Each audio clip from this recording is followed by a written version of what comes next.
Hey YouTube, today I'm doing Rise from the Ashes. Okay. Well, today, probably in a few other days, because it's a long case. It's a long, long case. Okay.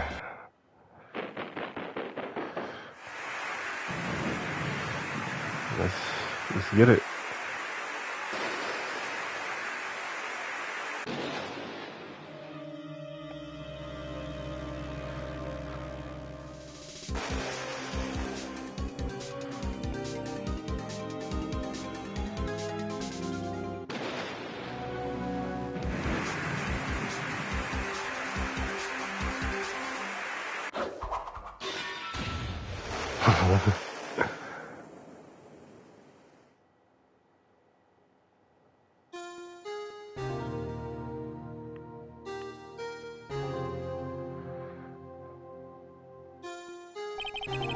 It's been 2 months since Maya left the office.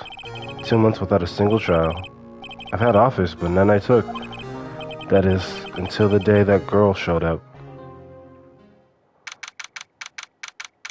Yeah. February is 2 months. Why do I come here to the office every day? It's not like I want to work. There you are, finally. Where have you been? My sister's trial's tomorrow. Who are you? It doesn't matter who I am. It only matters who you are.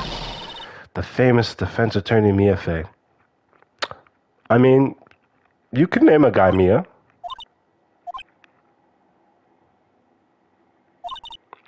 Oh, you're not Mia Fey, are you? He could be. He could be. I'm sorry, but really? I mean, that's true, but that's not... I'm sorry, but Miss Mia Fey no longer works here. So you are the coffee boy. I'm Phoenix Wright, a defense attorney? Right. Wait, you're the Phoenix Wright? The Phoenix Wright from the Edgeworth murder case? How do you know that, but not what he looks like? Yes, that's correct. It wasn't Edgeworth who was murdered, though. That's a relief, then. You're better than nobody. Damn. I'm sorry? I'm afraid I'm not taking cases right now. But you are Phoenix Wright, right? The undefeated defense attorney? 4 times. Look, I'm not accepting any new cases because I don't want money. I'm sorry, but I have to try elsewhere. Please. I'm out of time. But, please, you have to help. It's my sister.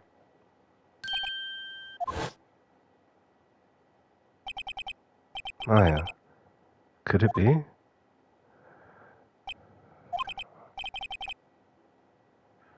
I know. I know.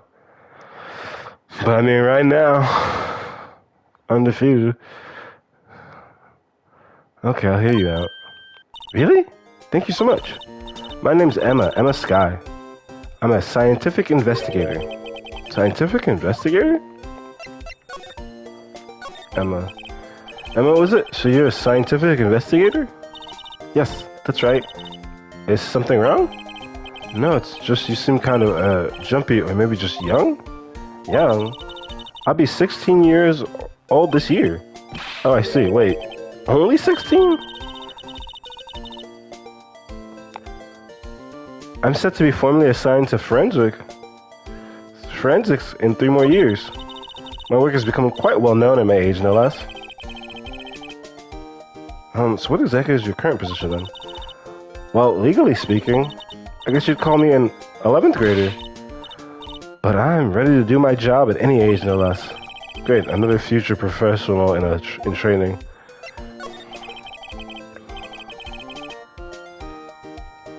So what's this about a case? You said the trial's tomorrow? My sister didn't do it. She wouldn't stab someone with a knife. She wouldn't. So she'd stab someone with something else. So it's a murder case. I don't care if there's a witness who saw her do it. She didn't do it. I know she didn't do it. It's a scientific fact. And there's a witness. Just talk to her. You have to talk to her. Right, I suppose I will. I promised her I'd bring Mia Fey, but that's interesting. How would she know Mia? So you want to be a scientific investigator when you grow up, then? Excuse me, I'm not a child. I'll have you know. So it's good to have a goal, albeit a very unusual one. I believe investigations should be done scientifically, don't you?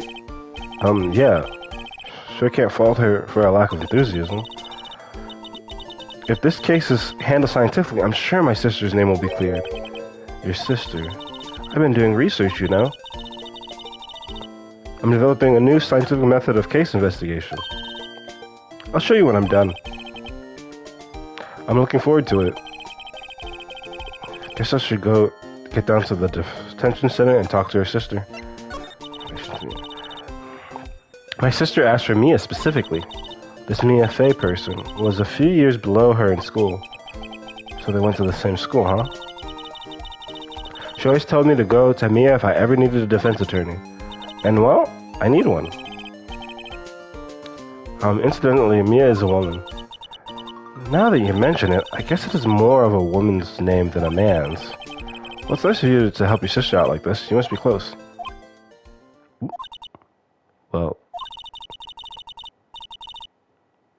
actually, when she gets like she is now, I kind of hate her. Huh? But she's my only family. Your only family? What about your parents? They died in a car accident when I was little. Oh, I'm sorry. Detention center.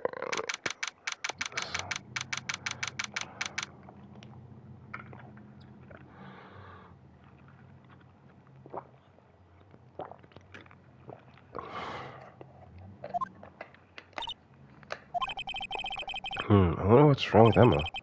She just got quiet all of a sudden. As soon as we arrived. Guard, thought I told you I didn't want visitors. Sorry, ma'am. It's just your sister. No excuses. Did you not want to raise this year? Wait, what? Understood, ma'am. What was that all about? Hi, Lana. Funny. I seem to remember specifically telling you not to come here. Perhaps my memory is failing. Look, I didn't want to come here either, okay? But your trial's tomorrow and you still don't have a defense attorney. I'll be the one in court tomorrow. This has nothing to do with you, Emma. Oop. Isn't that right, Mr. Wright? Hey, how did you know me? How do you know me? Mia mentioned you. I've heard. Quite a bit. I'm sorry, what exactly is that you do? My name is Lana Skye. I'm chief prosecutor for this district. You're a prosecutor? Two sisters, one a lawyer. Could this be a coincidence? I mean, Emma is not a lawyer. Excuse me. Emma and Lana, I mean, they're just like... Oh, one a lawyer. Okay. Sorry, I messed that up. Is something wrong, Mr. Wright? The case. There's something you should know from the start. Which is? The suspect in this case has confessed to the crime. Of this one? I didn't know that. Okay. That's interesting. The suspect in this case has confessed to the crime. Huh? Wait, but the suspect is me. I did it. Well, Mr. Wright, well, why don't you begin by telling me exactly what happened? The crime took place yesterday, February 21st at 5:15 p.m. That's quite specific. It was in the witness's disposition. A witness clearly saw me committing the crime. That was a bit of bad luck, wasn't it? The crime took place in the underground parking lot at the prosecutor's office. The body was found in the trunk of my subordinate's car. Prosecutor's office, huh? In your subordinate's car? Trunk? Classy. I was arrested on the spot, caught red-handed, as it were. Well, that's just great. The victim. So who is the victim? An investigator with the police department. I suppose the correct term is detective. A detective? Death was due to a loss of blood. He was stabbed once in the stomach. By you. Death wasn't immediate, but the wound was fatal. I see. Allow me to repeat myself, Mr. Wright. The victim was a detective. You know what that means, don't you? Uh-oh. What, Mr. Wright? What does it mean? Well, it means the police department will consider it a matter of pride to have me found guilty. They will use any means at their disposal to do so. This case gets worse and worse with everything I learn. So you're the chief prosecutor? That is correct. I'm responsible for overseeing every trial now handled by prosecutors in this district. I make sure the prosecutors have what they need to do the job and manage every aspect. Those are my responsibilities in a nutshell. That's an awfully large nutshell. Still, I'm a little surprised. I would think you'd recognize the district chief prosecutor, Mr. Wright. You're a late addition. So, huh? In fact, it seems impossible you wouldn't. Lana? What happened to your hand? Oh, this? I cut myself by accident when I stabbed him, that is. Huh? I'm not very good at being a criminal, I suppose. How am I supposed to defend this? Time to change the subject. Wait, she was in the class ahead of me, wasn't she? You were in school with Mia, correct? A few years above her? Emma told you that too, did she? Oh, why not? I did drag him all the way from his office. Although it seems he has very little in common with Mia. Hey, it was in law school. I was in my third year and she was auditing the class. She was different than the other students. Different? She was strong. She'd do anything to become a defense attorney. Anything. That was probably why she was attracted to me. Excuse me? Intellectually attractive. Lana was top of her class in school. I was the best there was. Oh. I'm doing pretty good in school too, by the way. Sounds a bit different when Emma says it. Well, Mr. Wright? Excuse me? As you can plainly see, I am admitting my guilt. I think it's safe to say there's no way you can take this case, none. But, Lana, why are you doing this to me? You never think of anyone but yourself. Whoop. I know you didn't do it, Lana, I know. So how can you say you did? If I lose you, I'll be all alone. I hate you, Lana. Mr. Wright. Yes? I believe our discussion here has ended. The rest, I leave to you. You mean you're requesting my services as your defense? Don't lose any sleep over it. Your client has confessed after all. The case is over. Right. I'll do what I can to get to the bottom of this. Lana has confessed to the crime, yes. But something doesn't fit. It's that look in Emma's eyes. There's something else going on here, and I'm going to find out what. I'm sorry, Mr. Wright. Huh? About what? Lana or Emma? My sister, she's not always like that, you know. I just never expected to be defending another prosecutor again. She changed a lot. She used to be so gentle, always smiling. Everybody liked her. I see. Sorry, but I'm having trouble imagining that. What happened to her? I don't know for certain myself. I think maybe well, maybe not. Sounds like there's something there that defies a simple scientific explanation. Let's go check out this underground parking at the prosecutor's office, shall we? Okay.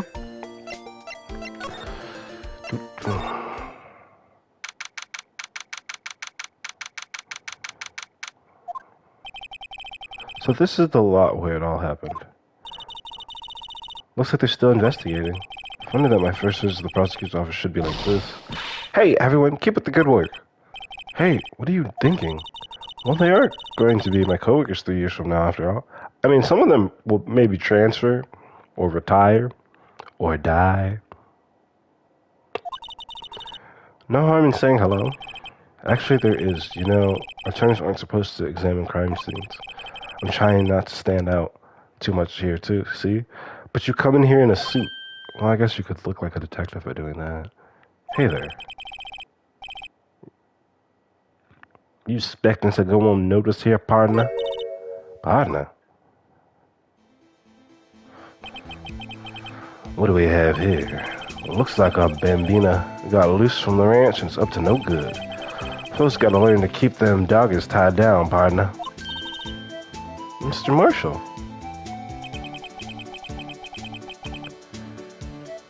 Marshall looks more like a sheriff to me. Looky here, Bambina. I know how you feel. But this is my gang's gold strike, see? Strike? This is our claim, our territory with a motherload of evidence. If you're fixing to mess with what's ours, you'll regret it, partner. You know what dreams the cacti out in the desert dream? You want to? What's this guy talking about? You head along home now. Happy trails, Bambina.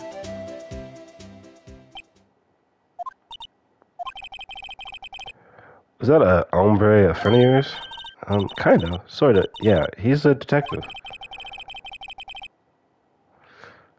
Yeah, who thinks he's a sheriff from the Wild West, it seems.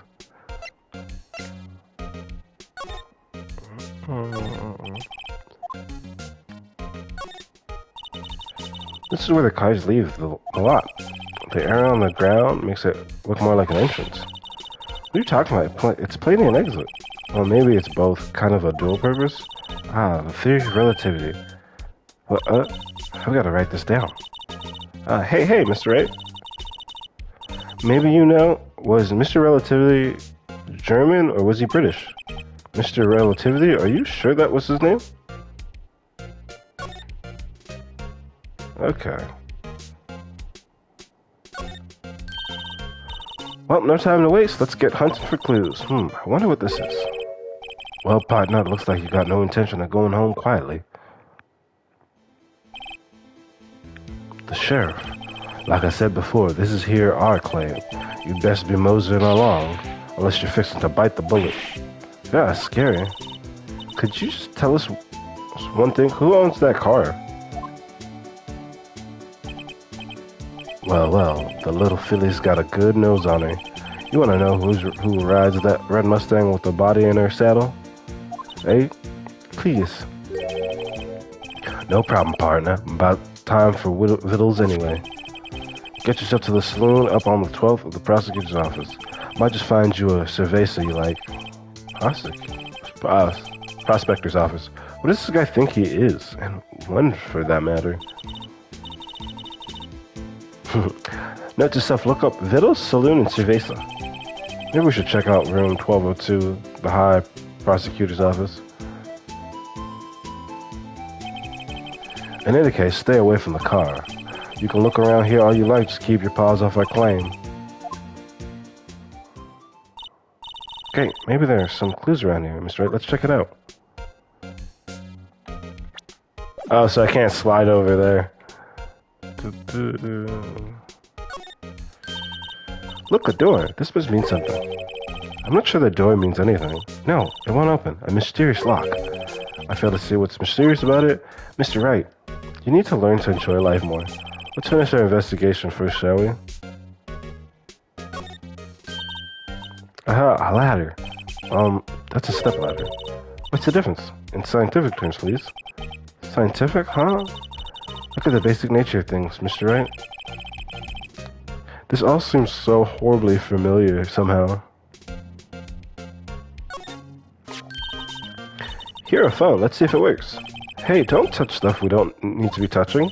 I can't hear anything. My ears. No, my ears. Maybe it's due to the barometric pressure. What is she babbling about? Hey, what did you just say? See, you can hear it just fine. The phone's broken.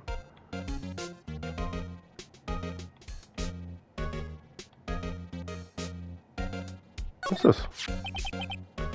What's this, a wallet? Excuse me, officer. Well, wait. What are you doing, Mr. Wright? What am I doing? I just found this wallet, so I'm handing it over to the police. I don't believe it. This is real basic. Anything at a crime scene is evidence. Let's be scientific about this, please. Just put it in your pocket. How is that scientific? Sounds like theft to me.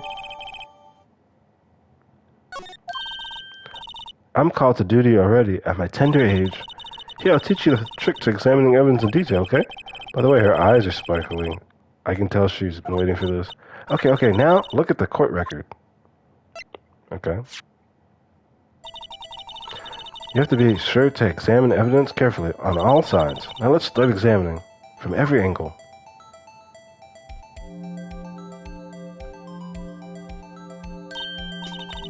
Oh look! I think there might be a clue here. You should check it out with a press of X.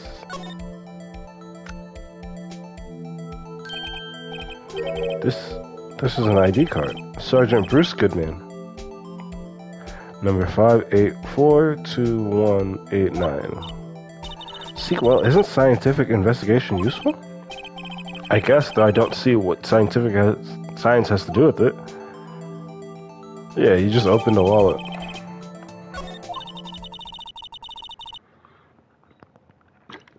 Let's be sure to examine every piece of evidence we find. I guess I've got to be on my toes from now on. Excuse me. Were you two all set? Us?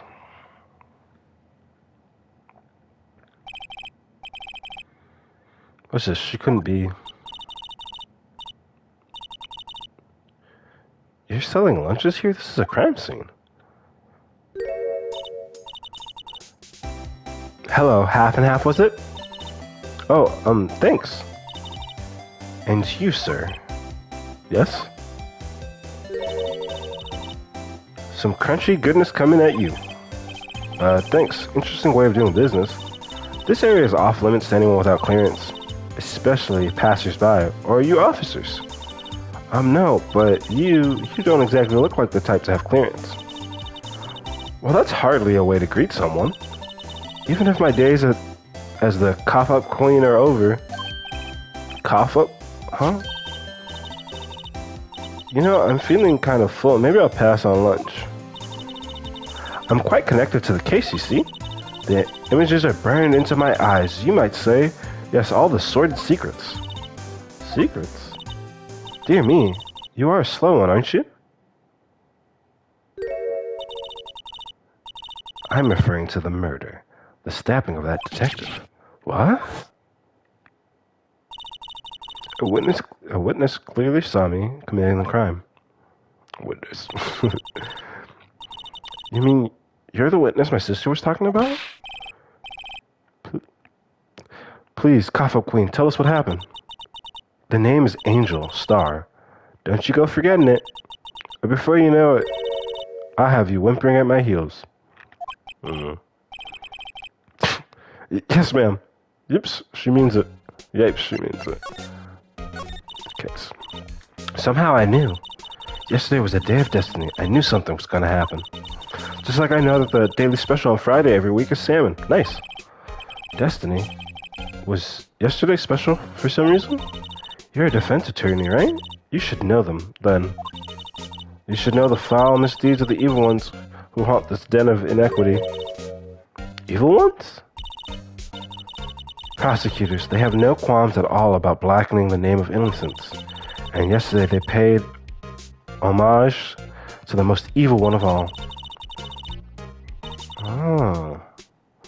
They gave an award for King of Prosecutors. What a farce. So she's saying there was some sort of prosecutors convention yesterday. I was almost compelled to lace their lunches with something foul. Do you have a personal grievance against prosecutors or something? Or is there some kind of scientific evidence of this, evil? Young miss, mock me at your own risk. You'll soon find out why they call me the cough-up queen. Ew. The most heinous of all the evil ones, the one they awarded yesterday, it was in his car that they found the body. Proof that he devours the evilest lunches of all. Really? Really, what? I'm totally confused. One thing's clear, this lady has a thing against prosecutors. So what exactly was it that you witnessed, Miss Starr? It was a fascinating spectacle, to be sure. I now feel I know what they say when they talk about a woman's wrath. To see Lana Skye wield that knife so. Her knife flashed in anger, bringing him to a sad end. It was truly a sight to see. You mean you saw the very moment of the crime? The sound of his silvery ties to this world being cruelly cut still rings in my ears, and the rhythmic beat of Lana Skye's knife. Rhythmic? She stabbed once. Wait a second, you know Lana Skye? Of course. It's quite a feat becoming chief prosecutor. How many lunchboxes of sin did she pack to make that journey, I wonder? She always travels light. Now, why would this pretty lunch lady know the chief prosecutor's name? Could we ask you a bit about yourself, Miss Star? I come here every day to sell lunches. I import only the freshest and best from the Far East. For some reason, the box lunches are a hit here. Why not make the lunches here rather than import them? Did you say something? No. Only true connoisseurs can understand. The kind you can only tell someone who has tried General Tso's Charlotte lunch? Said it. Never mind, you win. I don't even want to appreciate part of a trilobite, so... Trilobite? Anyway, I come here every day to sell lunches. My boyfriend works in the security room here at the prosecutor's office. Your boyfriend? See the security room over there? The glass walled booth? Sell my lunches, and since I'm here anyway, I drop in to see him. Since you're here anyways, I guess selling lunches is more important than romance. So to scientifically analyze the data available so far, you must start our lunch vendor with an ulterior motive for coming here. Useful analysis, not. Did you have a bad experience with the prosecutor, Mr.? I sense some hostility. Hostility? Ha, perhaps. Prosecutors are all alike, and the bigger they get, the worse they smell. Kinda like 10-year-day-old clams in the chowder. I wonder if Mr. Star was involved in some sort of legal trouble in the past. That'd be a sure case of food poisoning, scientifically speaking, of course. I mean, now you're talking cough-up queen. I thought she was just a lunch vendor, but now I'm not so sure.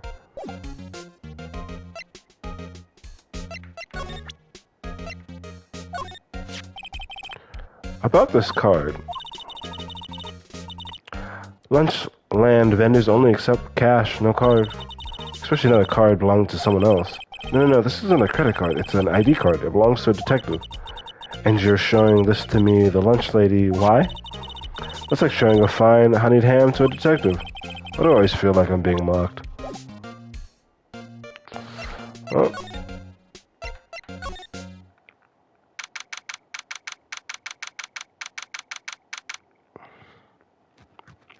I prosecuted on her. This is the kind of room that just screams, I can do the job. Quite a change from your office, really. Thanks.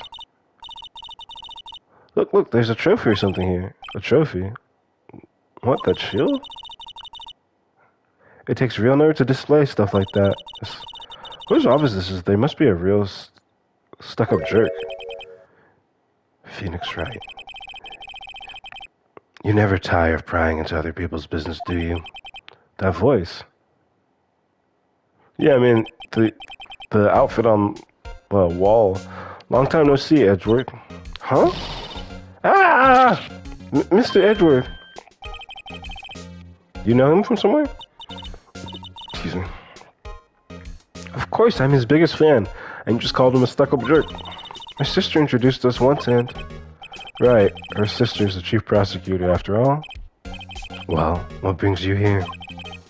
I'll warn you, I've been known to be a real stuck-up jerk. No, did I? No.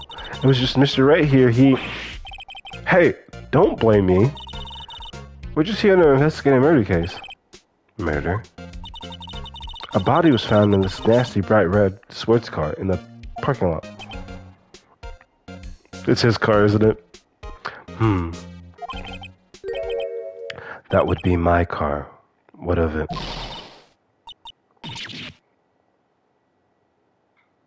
That would be... I mean, the scenario for that would be pretty weird. Because Because you would have to like follow their cases and stuff like that. Oh, nice. Is he? What? Your car? I'll say one thing. She certainly can scream. Yeah, like that's crazy. But how's Edgeworth? Oh, you're Phoenix Wright. Like, why would you? You would have to. I don't know. They'd follow their cases, follow them to social media. It'd be weird.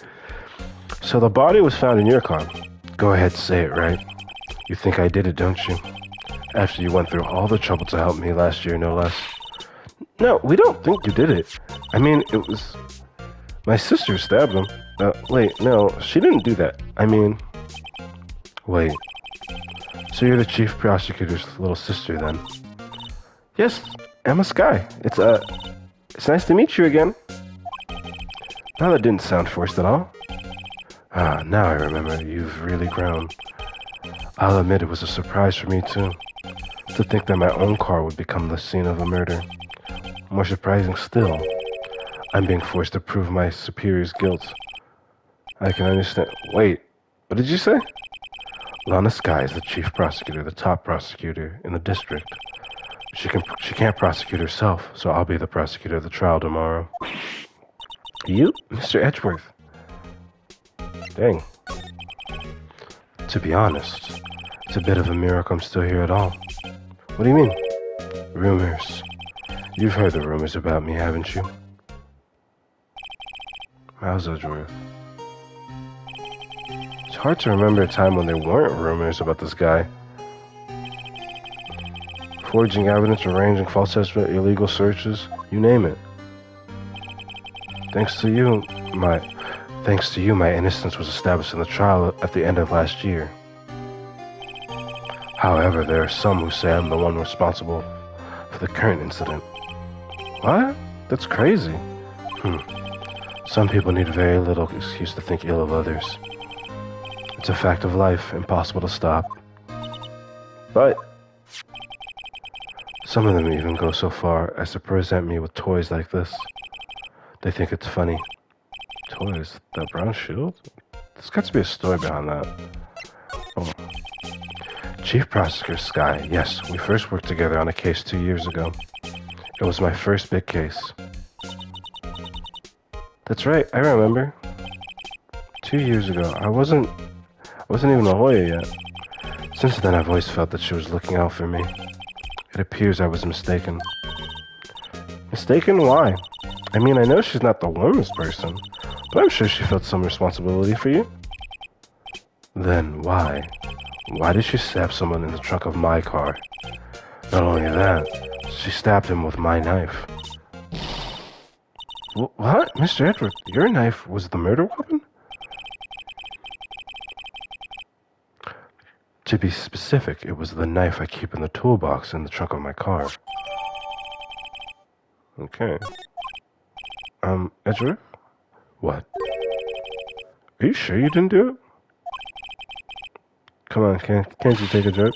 You have a strange sense of humor, Mr. Wright.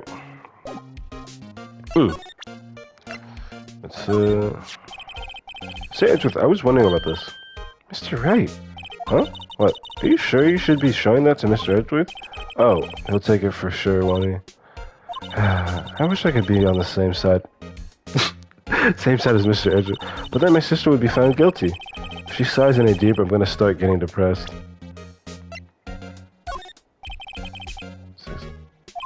Oh. He doesn't like you much, does he, Mr. Wright?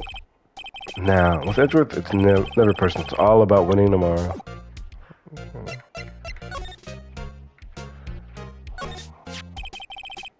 I've been wondering, what the heck is this? It has a big K on it. Of prosecutors. Oh, King. Oh, what's that? It's the King of Prosecutors trophy. Really? King of Prosecutors? It's a great honor. They send that shield to the best prosecutor each year. What? So? So that K, that's...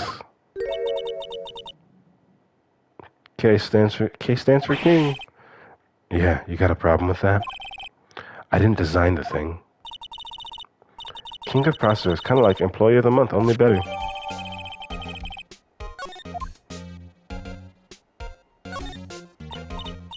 My. What an amazing bouquet, just right for Mr. Edgeworth.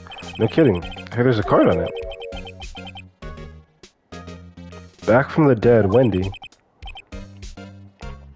Wendy, I've heard that name somewhere before. Oh! and beside it, a giant steel samurai. Wow, I want one. Huh? There's something written on the bottom of his foot. Between a rock and a hard place, Wendy. Wendy, is she Mr. Edgeworth's fiance? I don't think so.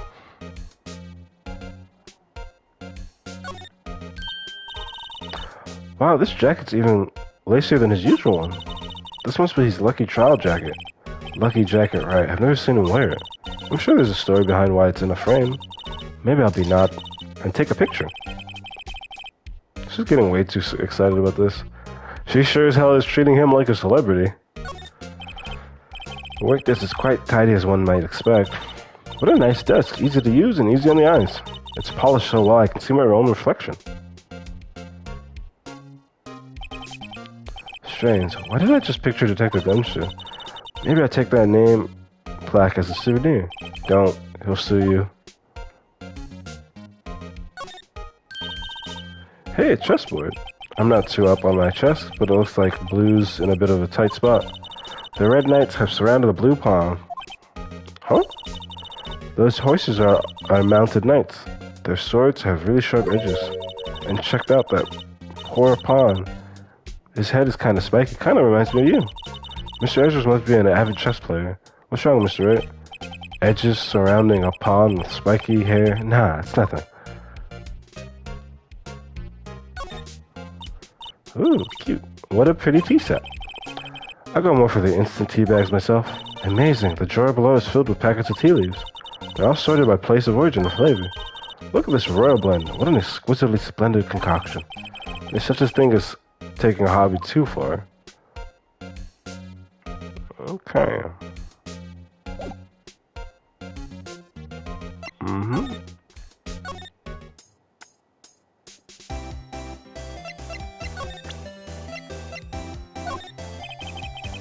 Could you take a look? Yes? You said you wanted some hot tea, right? No, but thanks. She didn't even look at me. You must have to brew the tea leaves a long time to get rich flavor like this. We pre-infuse the leaves with steam before brewing. I knew it, so that's the secret to the aroma. Exquisite. The only thing I'm smelling here is wasted time. Oh, was I supposed to present this to Edgeworth too?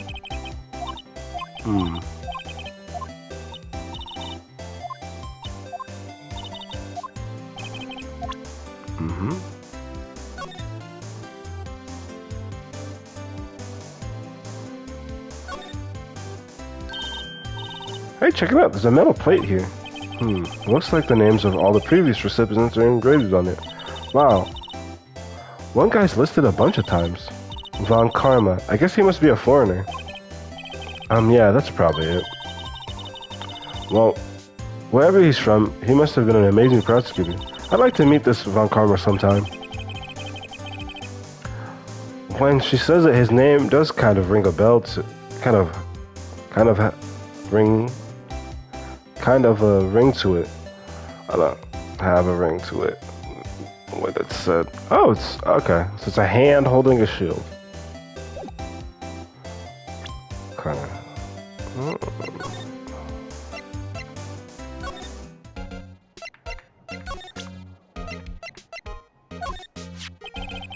So basically this says you were the best of the best last year, huh? You can take that foolish grin elsewhere, right? I lost a day of work to receive that travesty. Huh? Why's that? I had to go to the police department to receive that broken shield. The police department? Yes, right next to the police station downtown. You've been there, haven't you? Where Detective Gumshoe works, yeah. I was wondering something about your shield. Why is it broken? What does it matter? I've got more important things to worry about. Oh, right. He doesn't seem too concerned about his award, for better or for worse. Yesterday was a very busy day for the prosecutor's office. Maybe we should ask him more about yesterday. Day of the crime. Could you tell me more about yesterday than the day of the murder? Yesterday was the annual cleaning day at the prosecutor's office. Okay. Cleaning day? Working with the police department, we sort and file all evidence for solved cases. We call it evidence transferal. Wiping your hands of old cases, in other words? Oh, and another thing. A ceremony was held at the police department. There's an annual review and rewards for outstanding police officers and prosecutors. And that's when you got the shield. I was at the police department yesterday afternoon. I got back here at 5:12. That's very precise. People like myself and Mr. Edgeworth pride ourselves on precision, Mr. Wright. No, I place little faith in my memory. The only thing I trust is solid evidence. Edgeworth's parking stub, that's court record. This is the parking stub from the underground parking lot. The murder took place around 5:15. So the murder happened right after you got back. What, right? I'd appreciate it if you direct that suspicious gaze elsewhere. Oh. Excuse me, but is Mr. Edgeworth anywhere on the premises? I'm Edgeworth. What is it? I am here, sir, at the request of the chief, sir. I've got your report, sir. Report? What? Did you find new evidence in the case against Chief Prosecutor Skye? I don't like the way this conversation is going on. Skye, sir. No, sir. No name of that kind, sir. Not in this report, sir. I think I just heard Edward's lid blow. Mr. Edward's lid isn't on very tight, is it? I made a clear request to the police department, did I not? I need to focus on the trial tomorrow, so don't bring me anything unrelated. Sir, but sir... I'm just following orders, sir. They told me to bring this to you. I wasn't aware of the peculiarities of your arrangement with us. Give me your name. Yes, sir. Meekins, sir? Officer Meekins? Right, Officer Meekins. Take your report and leave. And good luck with that raise next month. Damn. And good luck with that raise next month. But, sir, I didn't know. Poor guy. Looks like he was absent on the day they gave out brains and go like, damn. Right. Yes, sir? God, he caught me off guard. As you can see, I'm busy. Yeah, I mean, Edgeworth, if he deducts money from them, I guess, that's how he can buy his fancy sports car. No, I'm sure he... Yeah, so defense attorney is based on the client's, the high profile, they can charge more. So prosecutors, I guess, as they win, they get raises? Because, yeah, they function differently. So you hire an attorney, prosecutors, they assign. Yeah, so it's based on how they work. You may leave now. Let's do what he says, Mr. Wright. The victim was a detective from the same department as that patrolman just now. Go down to the police department. You can ask more there. Thanks. Seems to have finally calmed down at least. Going to the police department.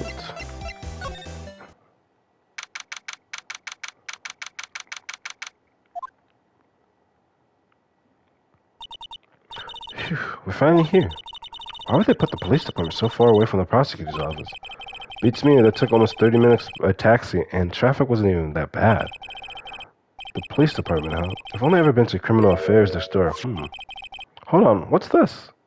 What's that? Return the slab.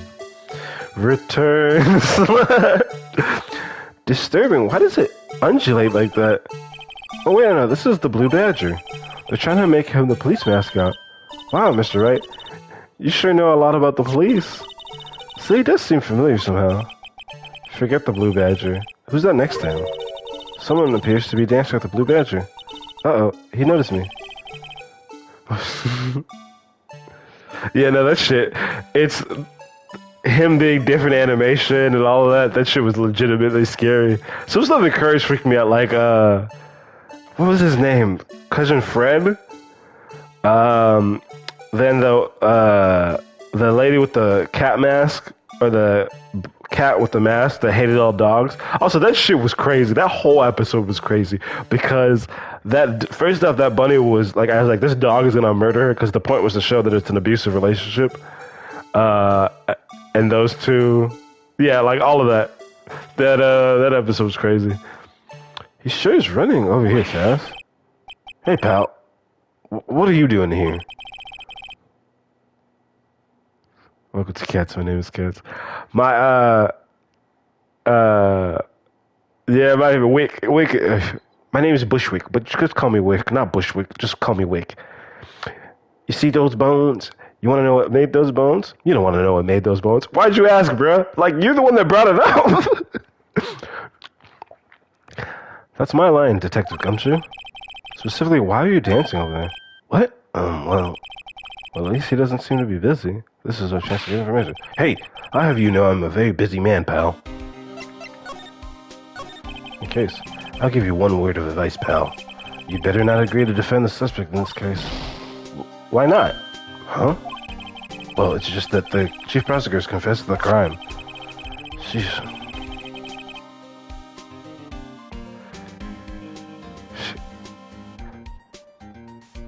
She says she summoned the detectives to the prosecutor's office and she killed him.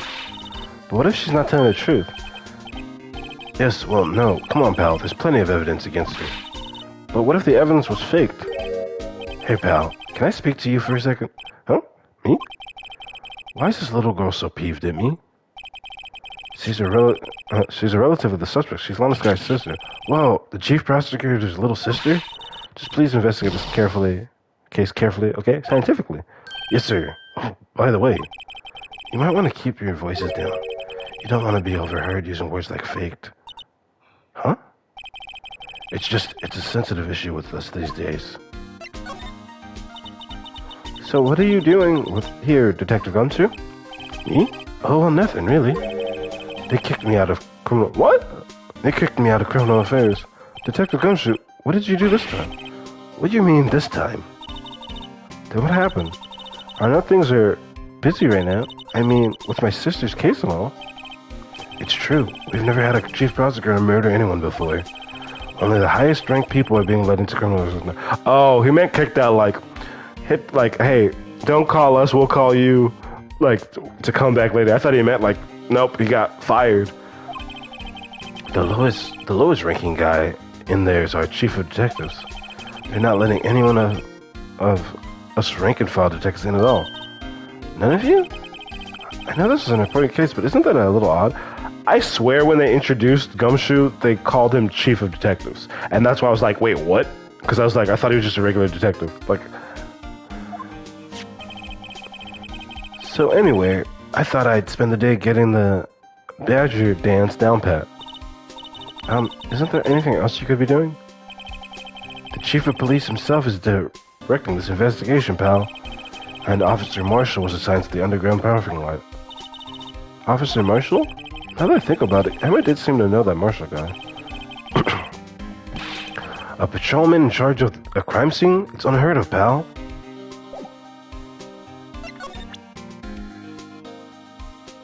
Can I present this to you?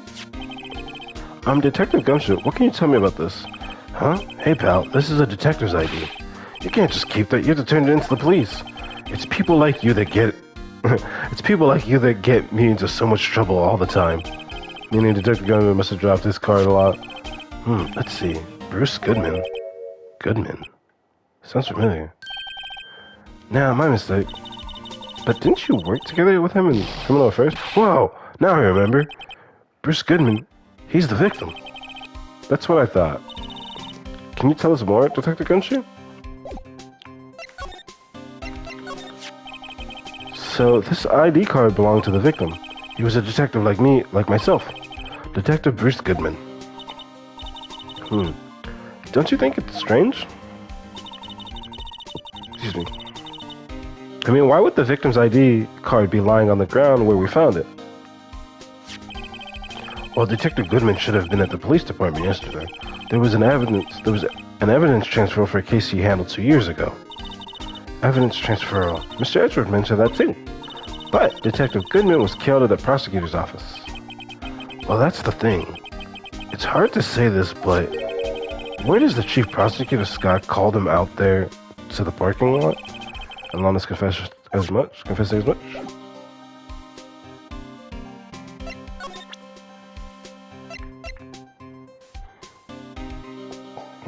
Sorry. Wait, that's not what I... okay. Found in Mr. Edwards' car, stabbed with Mr. Edwards' knife, huh? What would drive Prosecutor Skye to do such a thing? Wait, I mean, sure, of course somebody else really did it.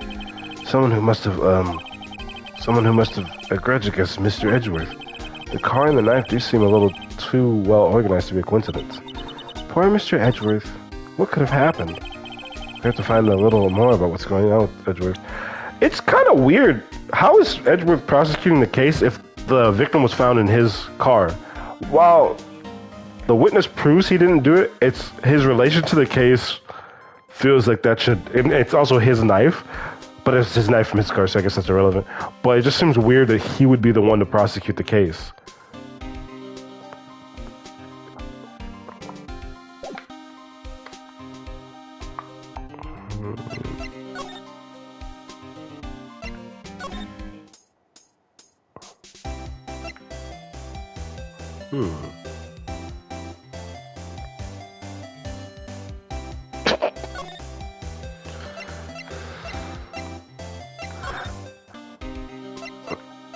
There's nothing else I can present him other than this.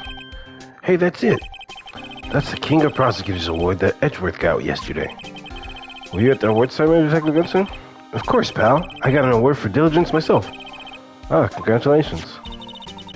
I was wondering why is the award a shield? And why is it broken? Oh, there's a reason. I'll tell you what it is later. Apparently he's forgotten.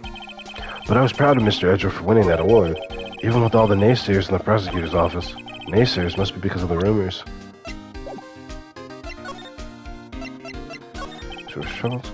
He's in a tough spot again. Again?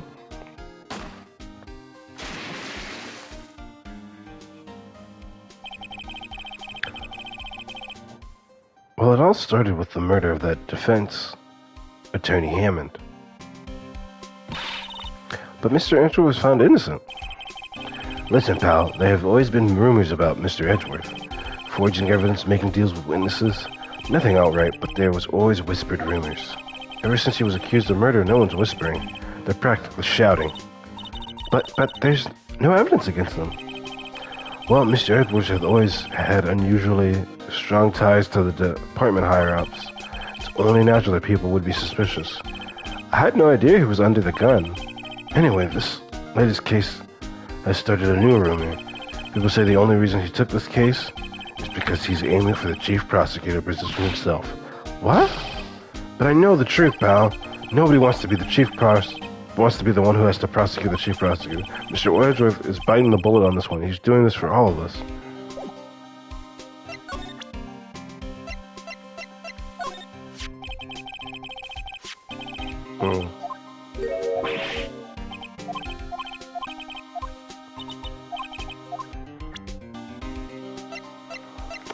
That's all the evidence. Okay.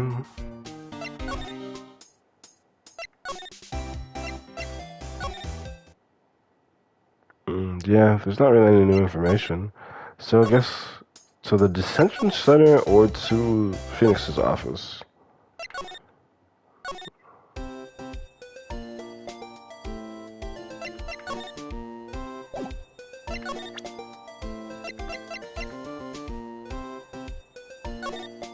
Oh, I guess I could... Los Edgeworth, 1712. This is the date of the day of the crime. The murder took place 3 minutes after Edgeworth parked his car. If only he was held up a couple extra red lights, he wouldn't have been caught up in this whole affair. Perhaps. Just goes to show you never know what'll happen when you run a yellow light.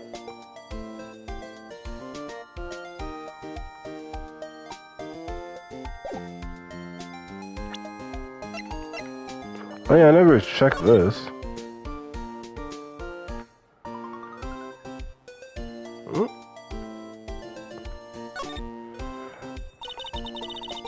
This must be the victim's blood, right? Either that or Edgeworth cut himself peeling an apple. What's Edgeworth doing with a knife like this anyway? Hey, maybe he spends his weekends roughing it in the wild. Edgeworth? In the wild? I think my fruit peeling theory is more likely. Are you kidding? I always pictured him as an outdoorsman. Now there's a scary thought.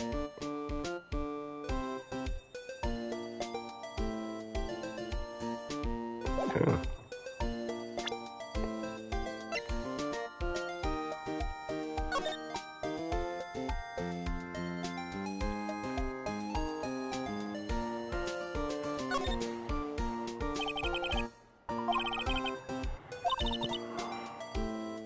I wonder why they only use numbers for IDs. What else would they use? Letters? Silly. They're the reason we have a written language in the first place. True. Children preschool. ID. Yabba dabba. See? Wouldn't that be better? Yabba dabba? Well, it certainly has a ring to it. Exactly my point, Tiki. It doesn't take much to amuse her.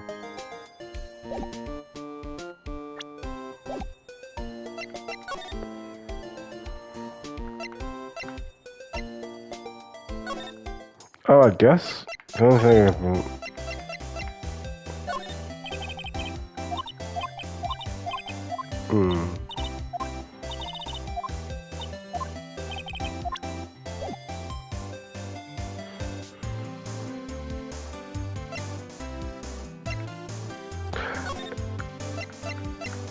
They went to the... Yeah, so now that they saw Gumshoe, because they had come here to come inside. They saw Gumshoe and now they're not... I was wondering about that. What, the Dancing Blue Badger? It's my masterpiece. You made this, Detective Gumshoe? The chief threw together some designs and I just did my thing, pal. Nice work. It's battery powered, so it can go anywhere. There's no switch, so it just dances until the battery dies. Poor Blue Badger, fated to dance till he drops. Oh. That's what I was missing? And that's all I know about that. I'm not officially on the case, you know. Thank you. Dun, dun, dun.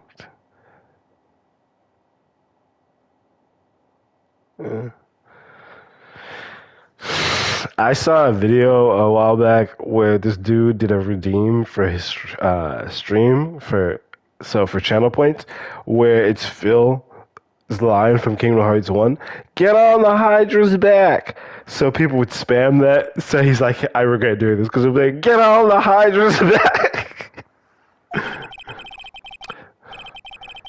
We met the guy who is, what was his name? The guy in the parking lot. That'd be Officer Marshall. He was appointed directly by the chief of police. Officer Marshall, is he some kind of Wild West sheriff or something? No, Jack Marshall's just a regular officer from West LA. For a moment there, I wasn't sure. Look, pal, let me try to make things a little easier for you. Show them this and they'll let you examine the crime scene, maybe. But you have no bearing on this case, so why would you be able to... I'll be sorry this gets us anyway. Just act like you're supposed to be there. Nobody will look at you twice, pal. It's always funny when people say things like that, because I'm like, that's terrible security. That's just not good. Looks like the investigation's still going. I have to be getting back to the shop. Sorry, looks like I'll be stuck in this pit till the sun sleeps. See you in my dreams tonight then, baby. Oh, still here. Hello. Why the surprised looks? Didn't I mention? I've got a boyfriend in criminal affairs, too. What happened to the security guard? Hey, what's wrong, Bambina? You're looking like a doggy that's lost its herd. Jack Marshall. Jake. Yeah, Jack. No, Jake. Jake Marshall. Strange got to put in charge of a crime scene. There's something I wanted to ask you. The scene of the crime, a cold grave for men who've lost their dreams. And me, I watch over them as they sleep, dreaming of the desert's harsh judgment.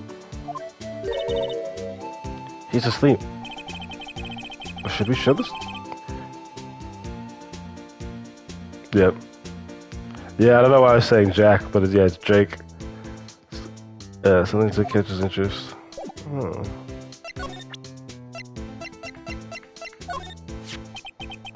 Would you mind reading this for me? What's this? I warn you. Fan letters to me go right in the spittoon. It's a letter of introduction from Detective Gumshoe. May we investigate? Gumshoe. Ah, that old cow dog. You holding a birthday party or something? Huh? Look, where it should say letter of introduction, it says invitation. I think he just miswrote it. Wait, why am I getting all defensive here? No worries, this proves it's from Detective Gumshoe better than a blood test. Guess I'll be letting you in then. Thank you, Officer Marshall. Oh, that's right, he's a patrolman, not a detective. Which reminds me. Hey, wait a second. Isn't a crime scene supposed to be handled by a detective for hire? Yeah, I was about to say, that... So that was the point that Gumshoe was making. That is weird. Well, folks, the clues are calling. Welcome to our gold shack. Be like the settlers, strike out for lands unknown. Manifest destiny. Let's have a hootenanny. So, police officers are like settling land. Well, Mr. Wright, what do you say? I said I won't be needing this anymore. And then I absolutely need that again. Mr. Marshall, could you tell us more about the victim? Good men always die young. Remember that, partner. Could you be a little more specific? Bruce Goodman. He was a detective, right?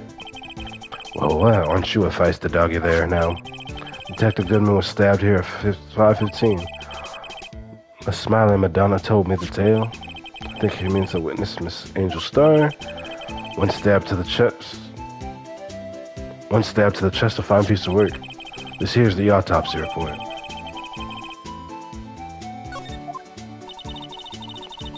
Was my sister involved with the victim in any way? Funny you should mention that, Bambina. Chief Prosecutor Skye and Detective Goodman had nothing in common at all. Nothing in common? They apparently worked together on a case a few years back, but there's no motive.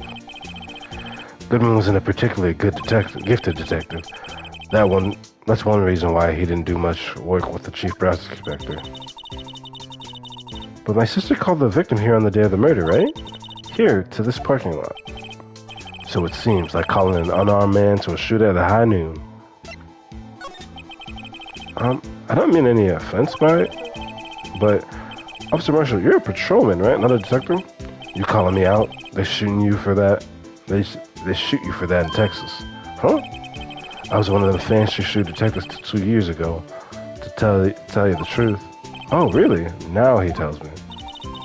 But you're a patrolman now, so how can you still be in charge of a crime scene? Nothing gets by you, does it, Bambina? So why are you in charge? No reason. We're just short on hands right now. I'm keeping an eye on it in the meantime. But you guys have Gumshoe. That's odd, though. Detective Gumshoe was saying he had nothing to do, nothing important at least. He's nothing but a sad old cow dog that can't find his tail. Maybe it's because he runs with that Edgeworth, eh? Maybe. Edgeworth. That cow dog's been kicked out this cattle run by order of the chief of police.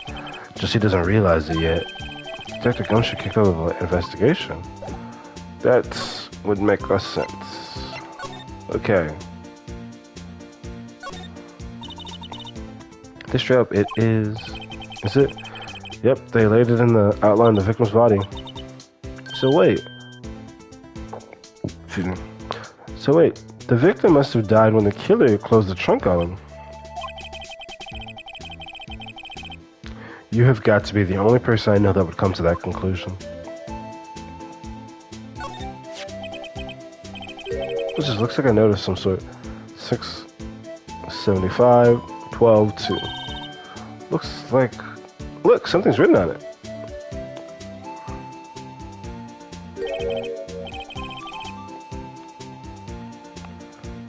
Oh, 67S122. Let's see. There's a name printed on the paper above that. Kitten. Maybe fell out of his pocket when he was killed? Well, so what does it mean, Mr. Wright? How am I supposed to know? Not just stuff for deductive reasons. Go to Edgeworth, not right. I'm sure Edgeworth wouldn't know what this means either. So there's a 1. There's a 3. Where's the 2? Is the 2 somewhere here in the corner? Because I can't tell. No, John, looks like it's filled with water. It's heavy, I can't even budge it. The drum over here is on its side. Wait, I know. I'll hide in it and do a stakeout. I think you'll probably just get arrested. In fact, you might not even have to hide in the drum to get arrested. What? I'm not suspicious. This appears to be the car where the body was found. Looks like the lock on the trunk is busted. The crime took place in the underground parking lot at the prosecutor's office. The body was found in the trunk of my subordinate's car. Quite a luxury car. It just screams, I have money to burn. Yeah, prosecutors get the big bucks.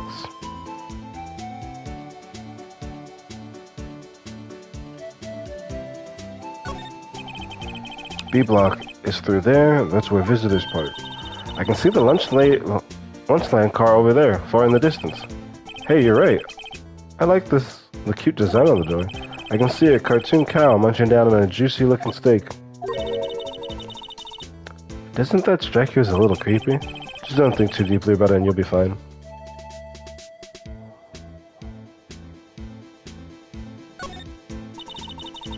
A block, this area is reserved for prosecutors. Defense attorneys are relegated to B block. I dream of the day when I'll be able to park my car here. I'll go over to B block to buy my hamburgers from you, Mr. Wright. I'm not planning on giving up my job that soon. That's what the fuck? So it's like, I'll buy my hamburgers from you. But it's like, when did he mention he'd be selling hamburgers? See, I see what happened. I was never gonna be able to get that because of the freaking box in the left side of the screen. So that's what I was saying. Like, is there anything there? That's what it was. I was never. This just belongs to the victim. I can't think of anyone else it could belong to. What's so scientific about that? Should we check it out? Check it out. Yeah, literally. Wait, what the heck? I didn't do that. But yeah, the corner, the box in the corner. And it's funny because I had said and I tried points, but I didn't try that. So I didn't know.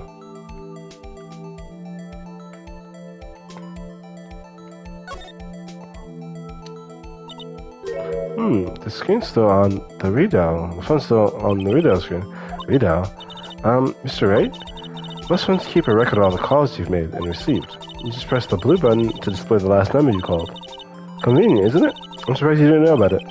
Sorry to disappoint you, but even I know about things like readout. Huh? Oh, I'm sorry. It's just you never know with people from your generation. Whatever, let's check this phone out.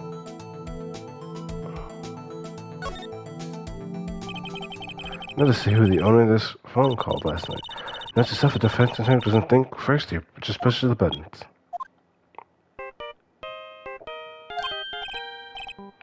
Hey, that song, I know that.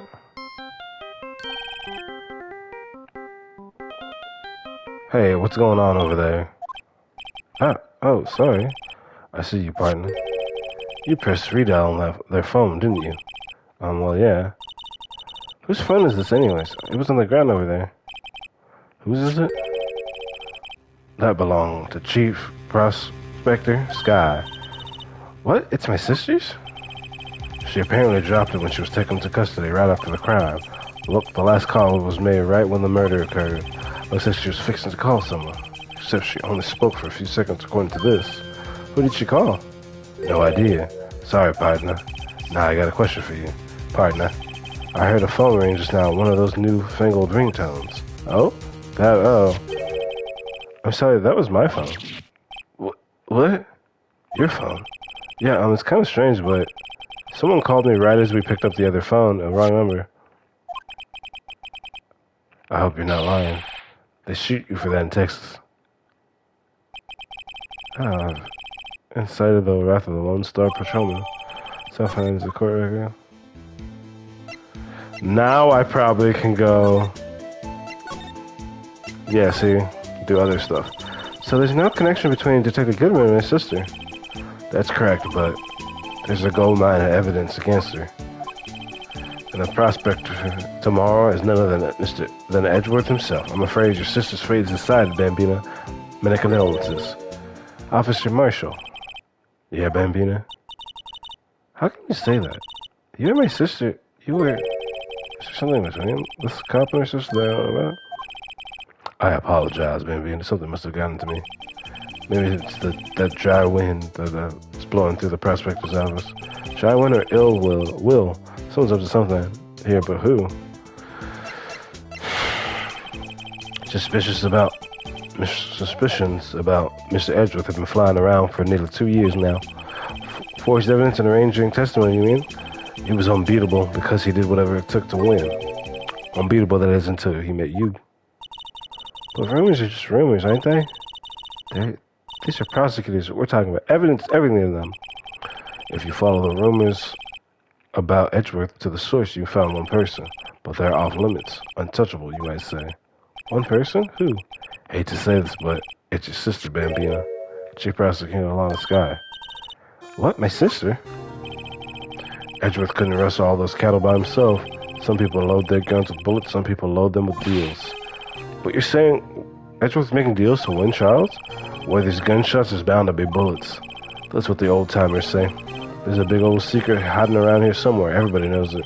Is that why Detective Gumshoe was taking off the case? Did they target him because he was closest to Edgeworth? So, well, how are you doing, Mr. Wright? I guess we've got some clues. We have an autopsy report, a note from the victim, and a cell phone. So you think we'll be okay? Well, the only thing still bothering me is that Lana is confessing to the crime. She says she did it. No problem. I can guarantee that she's not the criminal. Oh, by the way, Emma? Yes? I know that song your phone plays when it rings. What? It's the Steel Samurai theme song, isn't it? That popular TV show for kids. The phone that rang earlier wasn't mine. It was yours. At 5:18, just after the murder took place, your sister called you, didn't she, Emma? I'm sorry. Can you tell me what you talked about?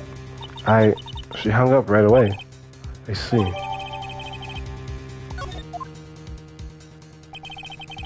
The detective is murdered and the suspect is the top prosecutor in the district. I've got a bad feeling about this. Like maybe I still don't know everything that went on here.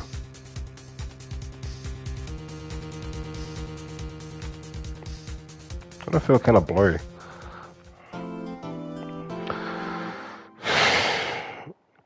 That took like an additional amount of time because of not being able to find that cell phone in the corner because my head's in the corner. That sucks.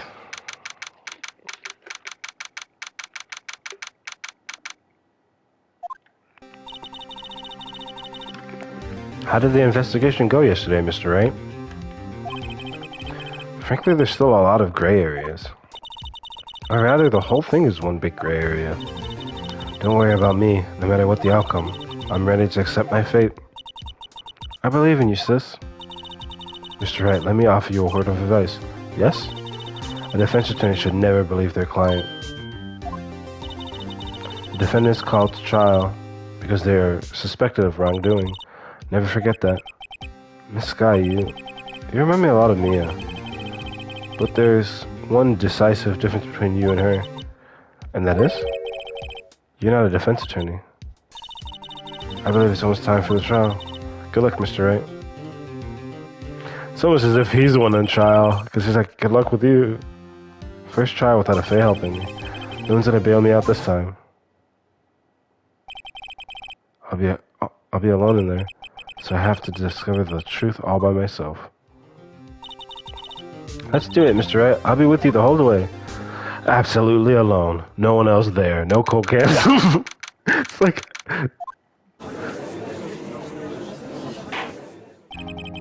Court is now in session for the trial of Miss Lana Skye. The defense is ready, Your Honor. The prosecution has been ready for a while, Your Honor. Edgeworth. It's been 2 months, but I haven't been in a courtroom since his trial. I hope that personal feelings will not be a part of the proceedings today, Mr. Wright. I will choose the path I think is right, regardless of what those around me might say. The judgment to be made here is in our hands, not those of anyone else. Very well, Mr. Edgeworth. Your opening statement, please. Chief Prosecutor Lana Skye has committed an unpardonable crime. Not only this, but she was rash enough to commit it in the prosecutor's office lot. Wow, he's much more forceful in person. I suddenly feel like confessing to everything. However, she will now pay for her rashness with her life. There was a witness to her crime. A professional witness. Well then, call your first witness, Mr. Edgeworth. The prosecutor calls his first witness, Miss Angel Star, to the stand. The cough-up queen. So gross. It's a gross name. Haven't I seen you somewhere? You ordered a caviar lunch, right? Oh, caviar. I've never eaten caviar before. The judge is really wolfing it down. And for you, I have a festival? Feisty. Oh, no, that's Fiesta. Damn. Fiesta Bowl. No thanks. Will the witness state her name and profession?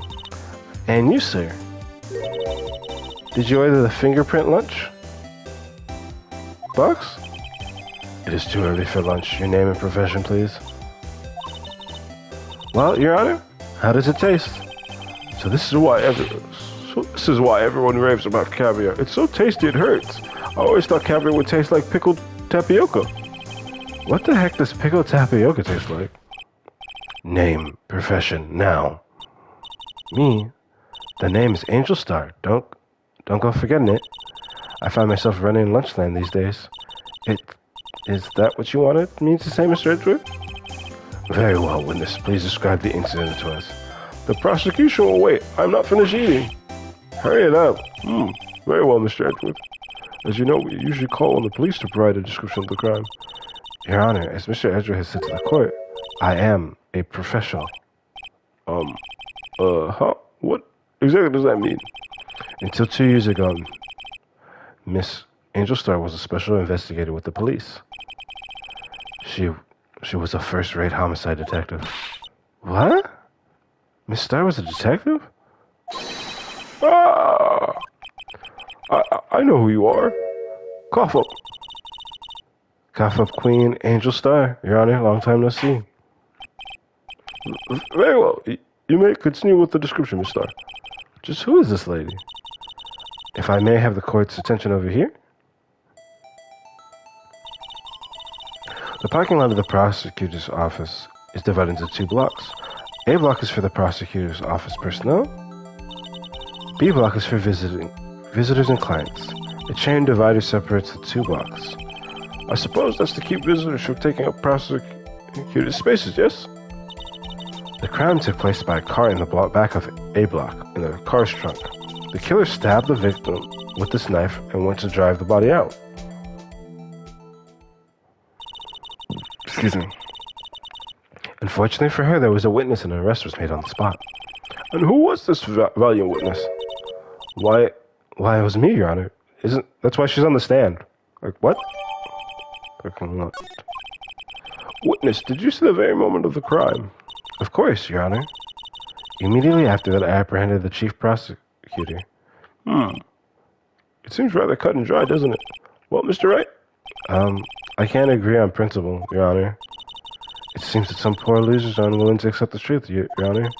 Shall I proceed to crush what little hope they have remaining? If you can't, then give them your worst, Miss Star. Wait, are they talking about me? Witness's account. Somehow I always knew a day like this would come. I was on my way to deliver a lunchbox to my boyfriend when I sensed something. Perhaps it was my finely honed detective's intuition at work. Through the wide fence, I saw the chief prosecutor standing next to a garish car. The chief prosecutor was holding a knife in her right hand. Then she thrust the pointed tip of the knife into Detective Guzman's chest. Bringing a lunchbox to your boyfriend, how touching. As you can see, there's no room for doubt. The key point of your testimony seems to be nothing other than the point of the knife which you saw being stabbed into Detective Goodman. So, how does it feel to be so utterly crushed? I'm still thinking about that. It's merely a flesh wound, Mr. White. Right? Very well, Mr. White, you may cross-examine the witness. So, was Lana wearing gloves? Because there's no fingerprints on the knife. Don't care about that. Don't care about that.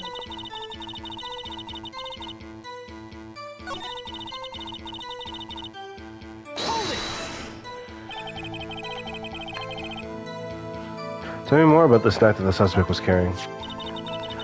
Well, I'll say the blade was about 4 inches long. Is that right, Mr. Edgeworth? Is it your knife? It is your knife, after all. Yes, that's about right.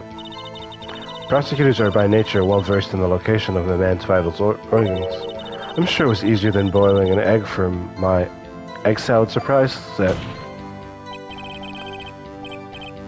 You can't testify as to her ability to kill an egg, I mean a person. Perhaps a chicken salad set would have been a better metaphor. So the defendant was holding a knife. What then? Then she thrust the pointy tip of the knife into Detective Goodman's chest. Tell the court why you didn't... What?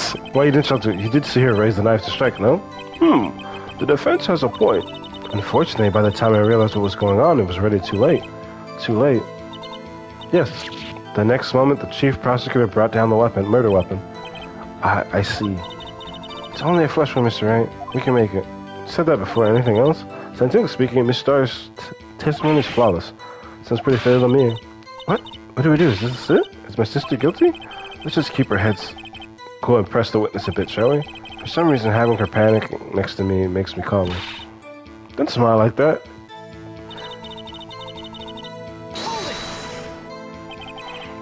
How did you know? I respect the prosecutor's basic abhorrence of crime, yet their methods are ugly and twisted. Twisted methods will always lead to tragedy. The lunch lady's uniform opinions duly noted. Given that they're used to erasing inconvenient evidence at their whim, killing off a detective that knew too much is merely an extension of that. Miss Starr, do you have something personal against prosecutors? I felt that I had found my dream job when I became an investigator, and if I hadn't been laid off by those prosecutors over there, I'd still be one. Laid off, she was fired. To me, prosecutors are nothing more than worms. That said, I am a pro, as you know, my testimony is unbiased and flawless. You literally basically said I have a vendetta against prosecutors, and I feel like Chief Prosecutor is the best person to go out at for that. Very well, you may continue, Miss Starr.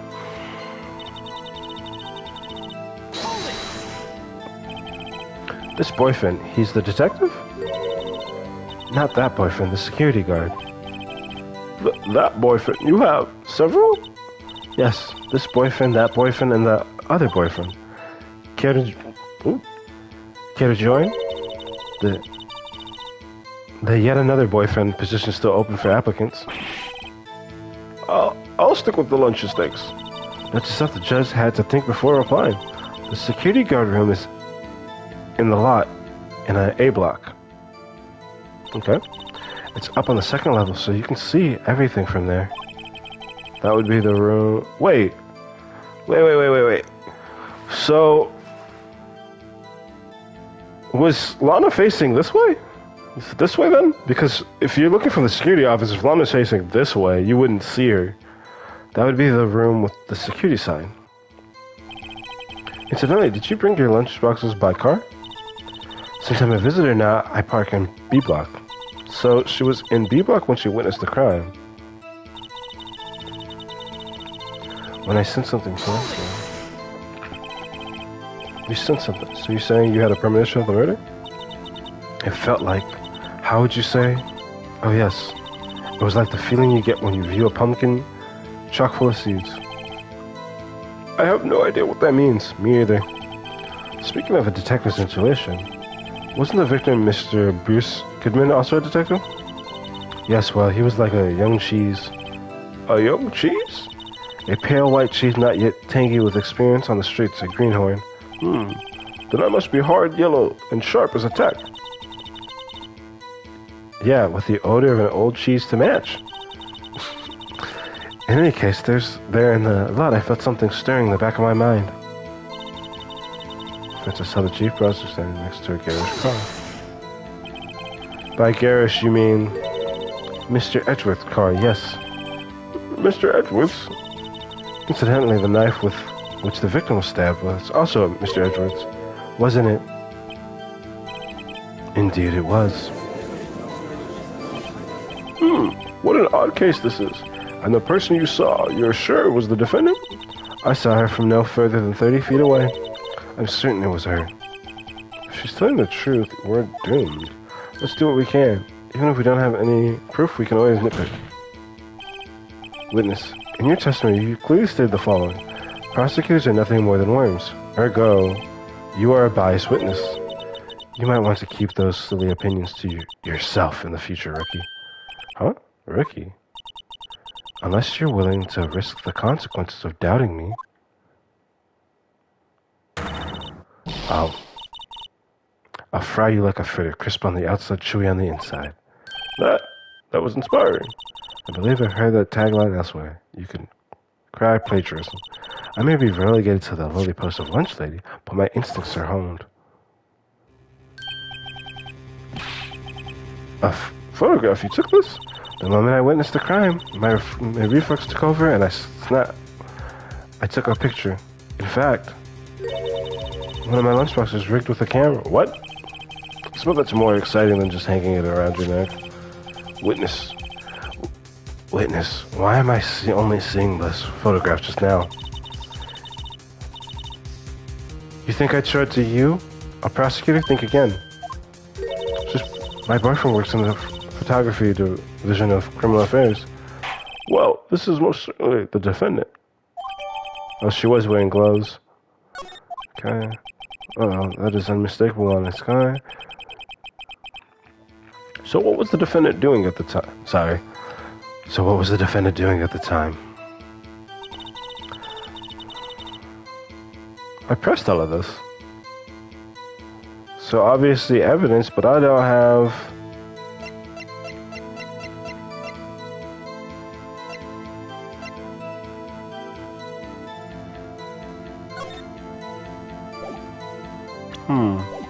She's holding a knife, and she thrust the point on the knife and sent it to Goodman's chest. Which is what the autopsy report shows.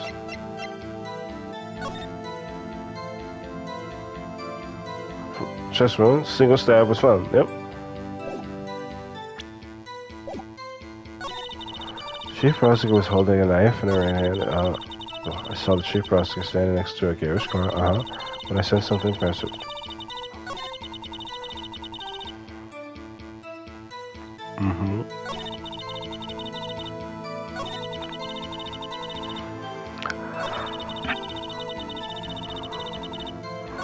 Where would I present evidence?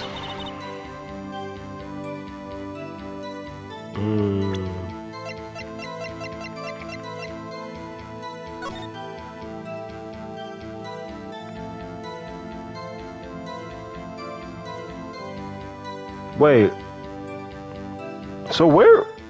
Because the murder happened right in front of the telephone, that like block area.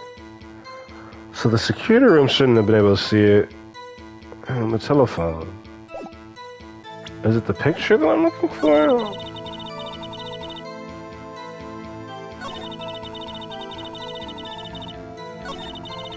The only thing I can think is...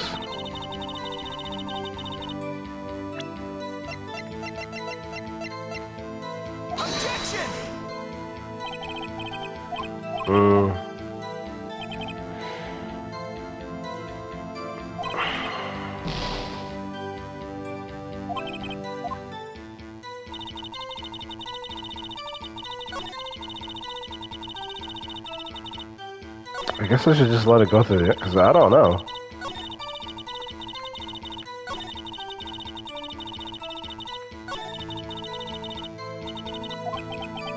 Hmm.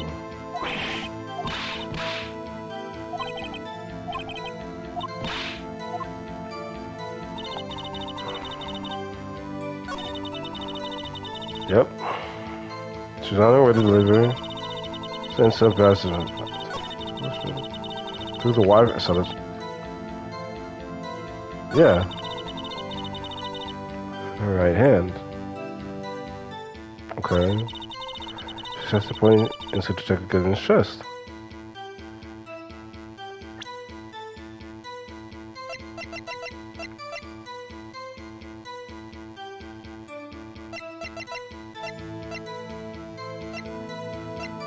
Yeah, I don't. Boy. Objection! Huh? And you witnessed this. You saw Miss Skye stab. I wouldn't have guessed to do that, so this case is going to be fun, I guess. You saw Miss Skye stab the victim with his knife. As I already said, yes. I swear it on my finest salmon swirl lunch. I'm sure that is a fine lunch. But isn't that odd? Look at this photograph. This is the photograph you took of the very moment of the crime, is it not? Then why is Miss Skye not holding a knife? Mr. Edgeworth, your thoughts? Objection. That had to be the weakest objection ever, Miss Edgeworth. Yet it was still stronger than your ever-feeble mind, Mr. Wright. What do you mean, Mr. Edgeworth? This photograph was not taken the moment before the stabbing. This was taken the moment after the stabbing. And how can you tell that? Blood spatter. Huh? See the dark crimson stains on the chief prosecutor? The chief prosecutor's coat? But it's a black and white photo. Ah. Yes, it's hard to tell, but this could be blood. Well, Mr. Wright, I see no problem here. No problem except you. Mr. Wright, are you gonna just sit there and take that kind of abuse? You got a better idea? Objection. There you go. Wait, that contradicts what the witness said in it. Naming that she took the picture the moment she witnessed the crime. Well, it seems I was slightly unclear. My apologies. That's it? If you run out of lunch, you order seconds. Problem solved. If you don't like it, try ordering the jumbo-sized lunch from the get-go. Good advice. I'm not sure I understood it, but good advice. I didn't have time to stop her. Prosecutor Skye was cold, calculating like a robot. She killed without pain or remorse. It was a premeditated murder. Objection! Premeditated? How do you know? Look at the chief prosecutor's hand in that photograph. Well? Are those gloves? Surgical gloves made of thin rubber, most likely. Why would she have those on?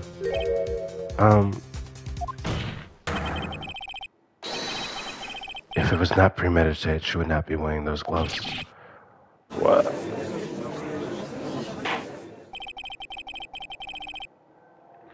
The gloves do seem to tell a tale of premeditation. Premeditated murder, a serious offense. Witness! Add this to your testimony. The murder was planned. The rubber gloves prove it. Okay, press. What if she was just in the habit of wearing gloves, like driving gloves? The gloves were admitted as evidence when the defendant was arrested. They were rubber gloves of the kind used for autopsies. In other words, when the chief prosecutor came to the scene, she came to do murder. That's the only possible conclusion one can make. Everything was planned. It was a premeditated crime. Right. Impressive. I'm sorry they took you off the force, Miss Starr. This is bad. She's got them thinking this was all planned. If she can prove this claim, the trial's already over. I've got to think of a way to show that this wasn't premeditated. So,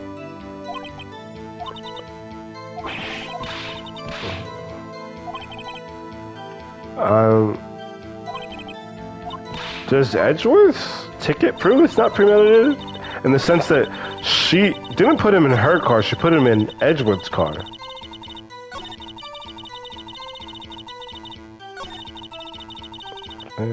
Yeah, I would present this. Objection!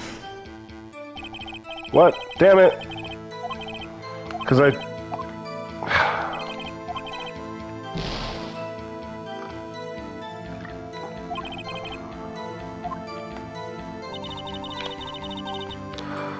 The rubber does prove it. What evidence disproves? Because that just proves that.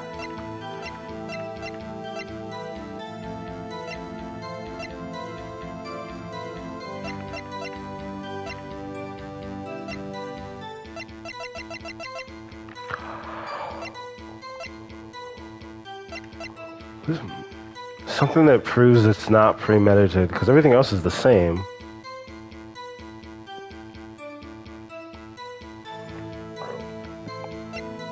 A phone call at 5:18 wouldn't prove it's not premeditated.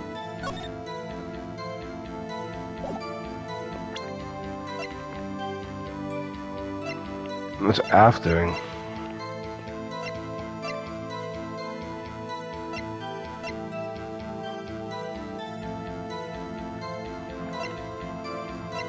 Yeah, I don't know. Maybe. Objection!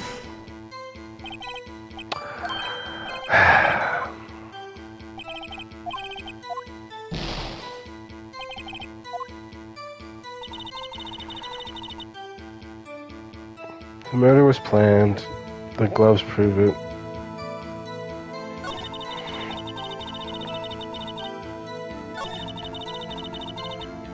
I really pressed on this.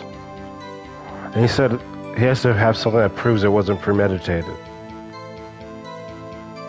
And it's not the parking stub. Let me save, because I definitely... Oh, that's not what I'm trying to do. Let me save. Because I... Former.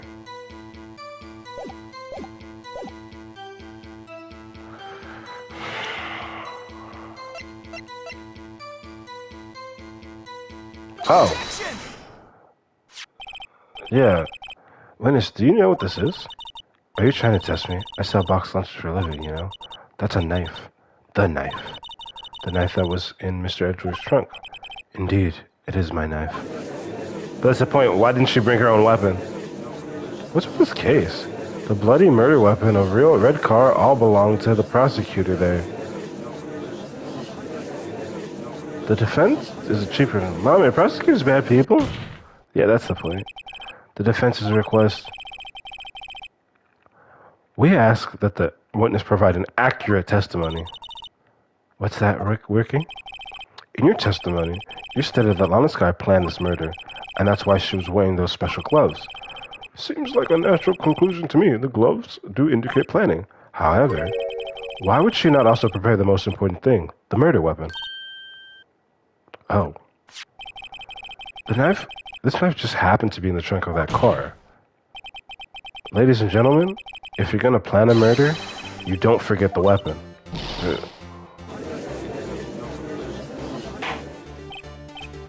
Order, order, order. Great, now the table's turning in our favor. Great show, Mr. Wright. My sister's as good as free. No? Right. I believe the next lunch you'll be eating is humble pie. What? I hope you weren't deluding yourself into thinking that the tide has turned, not over such a trifling detail, but this shoots a hole in the whole premeditated theory. Bah, the prosecution could care less if it was premeditated or not. The only one who seems to care is that the lunch lady over there. The defendant, Lana Skye, murdered a detective with a knife. That is the only thing the prosecution needs to prove, nothing else.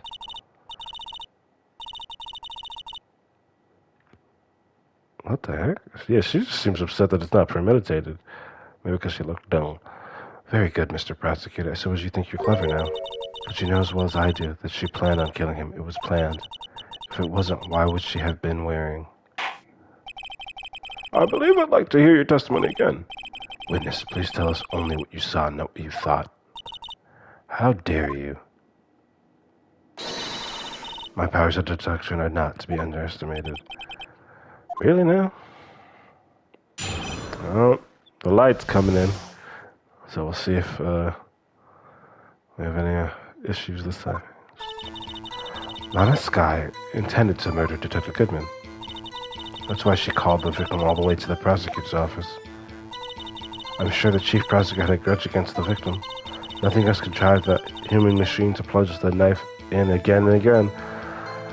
So it's either pressing right there or evidence because it's single. The victim was summoned from the police department to the prosecutor's office. It does sound a lot like premeditation, does it? So if I order a pizza, does that mean I'm planning to kill the delivery boy? In any case, the defense may now cross-examine the witness. Objection!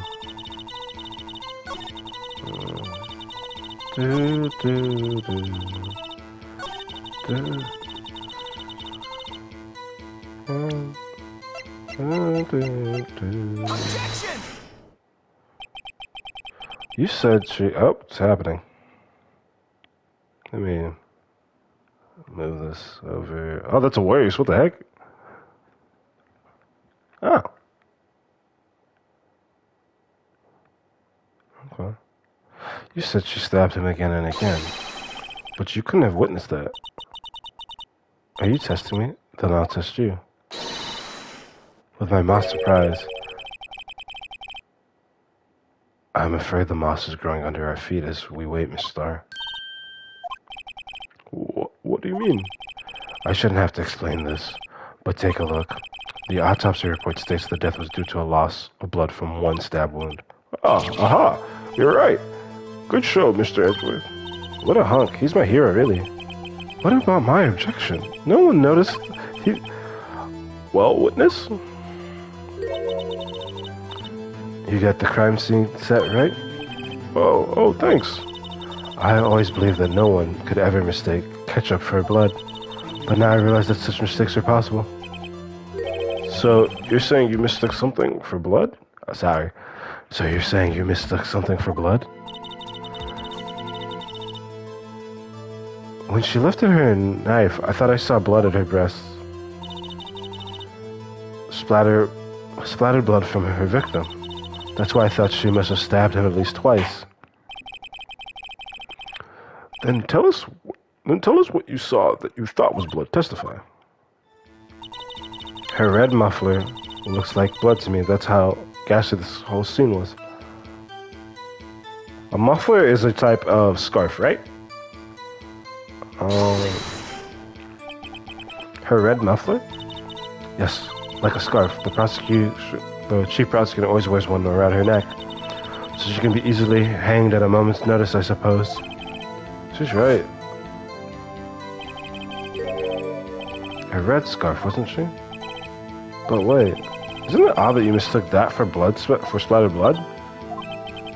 Well, people often mistake my beard for a bib. That shows with a bib. That's why this place feels so much like a kindergarten sometimes.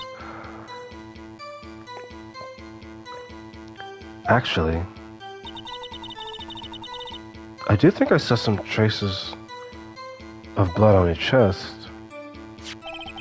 However, the autopsy report is clear on this matter. There was only one knife wound. Apparently, Miss Starr isn't entirely sure of her own testimony. Mr. Wright, this is our chance. Chance for what, I wonder? Miss Starr's turned out to be as short-tempered as she looks when we met her. Challenge her ability as a detective really set her off. The short wick burns out the fastest. It's a scientific fact. Excuse me. I wonder, wouldn't it change on the size of the candle? I mean, add more wax and even a really short wick would burn longer. Obviously, more scientific testing is required. Valentine's and murder. Detective Goodman. That's why she called the victim all the way to the prosecutor's office. I'm sure the chief prosecutor had a grudge against the victim. What kind of grudge? Well, I wouldn't know that. Of course you don't. That's because she didn't have a grudge. Rookie. I have a lunchbox here. Now, what's inside? How am I supposed to know? Oh, weird. See, we agree there's a lunchbox here, but we don't know what's inside.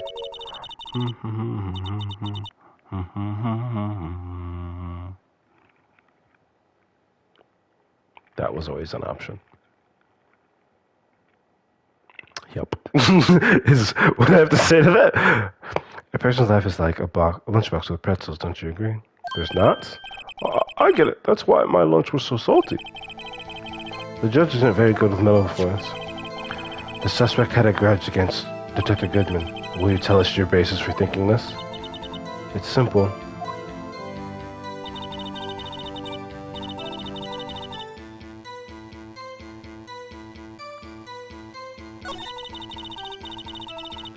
Oh, because I was like, what is one of...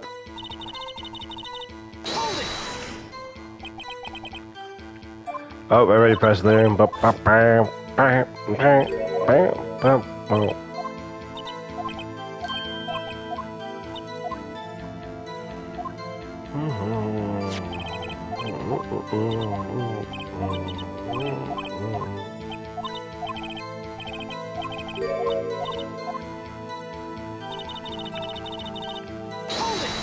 Again, no murder weapon. You said that, but you haven't told us how you know. That's what I'm about to tell you, Ricky. I believe what she just said was a mere prelude to the story she was about to tell. Try not to interrupt her again. Rookie. Never interrupt a story that's like pulling a bun out of the oven half-baked. Something half-baked here right into you. Try not to confuse the defense witness. They're not very quick on their feet. Now, why did you believe the suspect had intentions to murder the victim? Her actions speak for themselves.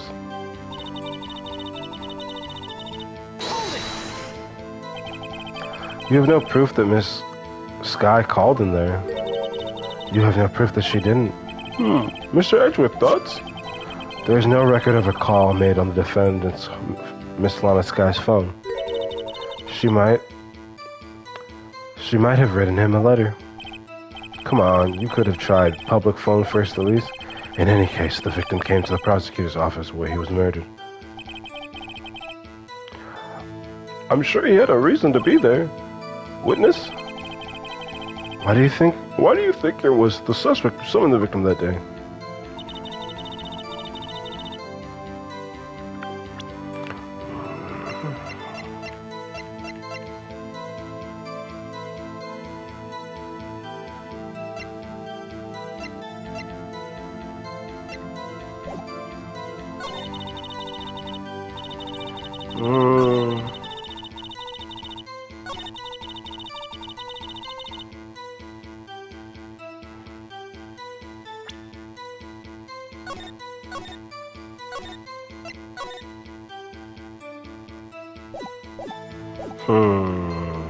Oh, it's a very quick load.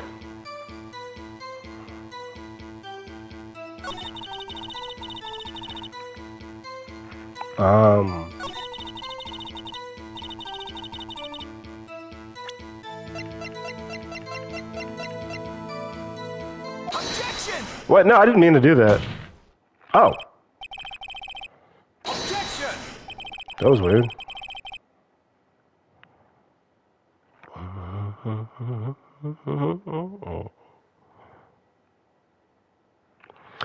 The witness is clearly not suited for detective work. Because I wanted to check the picture to see if she had her muffler, but I guess... What? The suspect was not wearing a scarf or muffler of any kind when she stabbed the victim. And you've proven it yourself with this photograph. Huh? But that can't be. Only a professional lunch day could be so utterly clueless. Congratulations, perhaps you finally found your true calling in life. Oh, he was like, yeah, you think I didn't hear all that shit that you were saying? Harsh words, but good. In the end, Mr. Hedrick prevails. What was my objection? Chopped liver? But it was there. A scarf. No, not that, but something red. Really? Well, now, where were we? The witness has given us an entertaining interlude, but back to business. What? Very well, witness. Continue your testimony. You saw the crime and apprehended the suspect. Tell us about that. Very well. I do remember some things accurately, at least. Ultimately, we couldn't shake the most important part of your testimony. The most important part? The part where your sister stabs the victim. This next session might just be the moment of truth.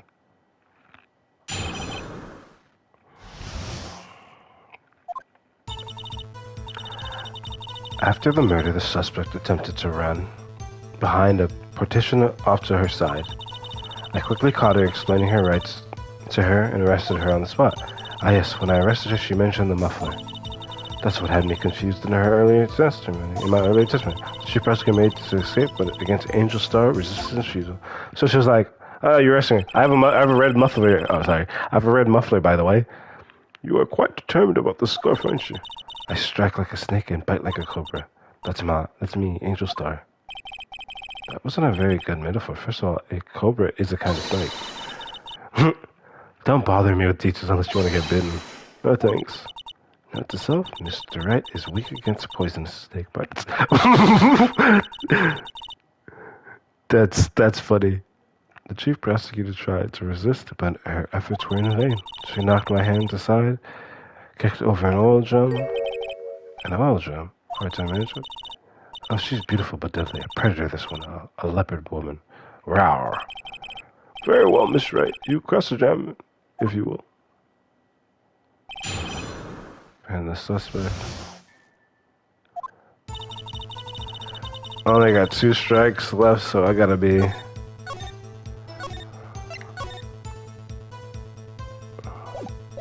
Okay. After the murder, the suspect attempted to run behind a partition off to their side. Okay.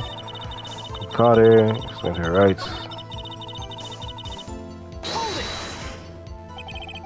She mentioned the muffler? What exactly did she say? If I remember exactly, just that one word? So, what you heard wasn't the suspect talking to you, but to someone else. Oh!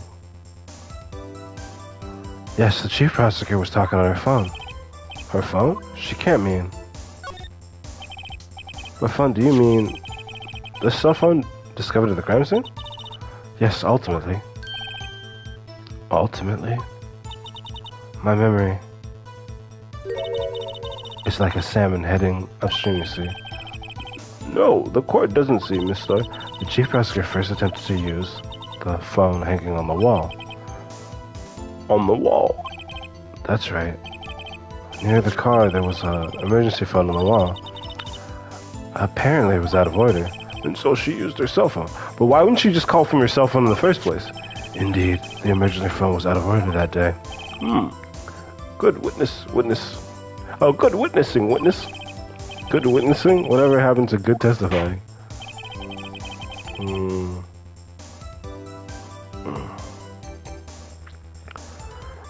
You should, of course, add this to your testimony. The things I do to please this rookie, the defense attorney. Dated. So I know how she tried the phone, but had to use her cell phone. Press. Do you think you could restate your testimony for the court? Aha! I was going to ask the same thing. I'll only say this one time, so listen closely, rookies.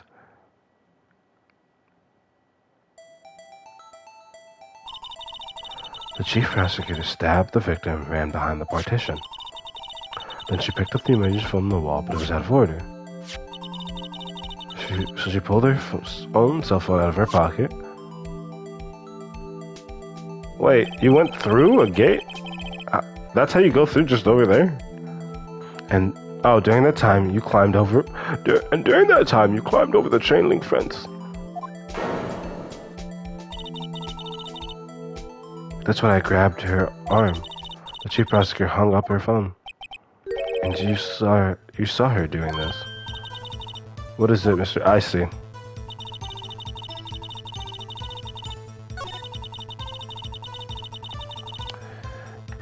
Yeah, so based on the map, so lady, based on the map, how could you have seen that happen? Objection! What?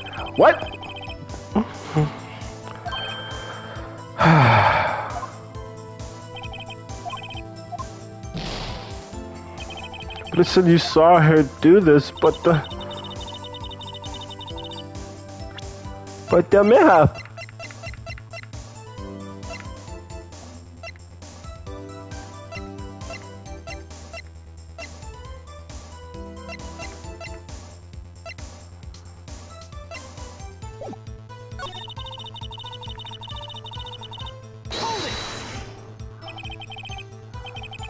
Can you be more specific?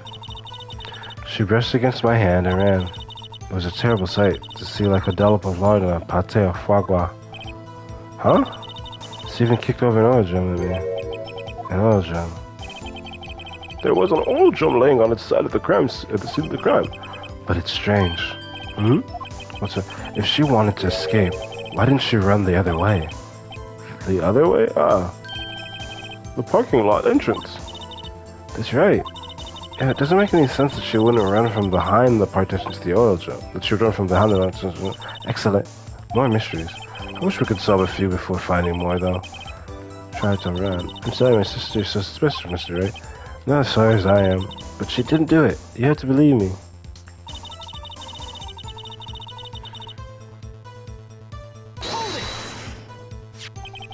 So where is this partition on the floor pans?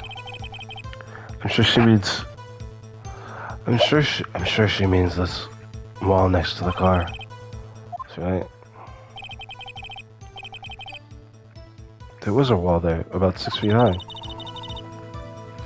I like how it's like good for a second and then not great after. Oh, okay. She was obviously trying to hide herself. Quite a natural thing for a criminal to do. And what did you do then?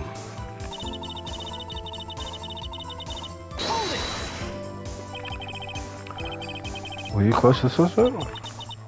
As I said, I was only 30 feet away from him. But you had to climb a fence.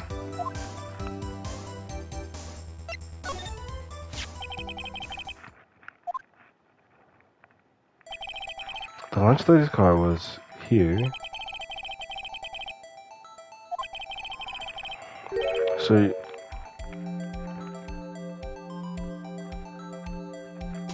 you witnessed the murder from here. That would make it about 30 feet from the car.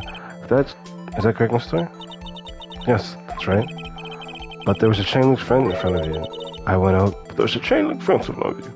I went over it, of course. Amazing. The cough-up queen, lunch lady, athlete indeed. It would have taken her a little time to climb over the fence, so she couldn't have gotten to my sister that fast. The fence was about 9 feet high, too. So how did Miss Skye not get away? Yeah.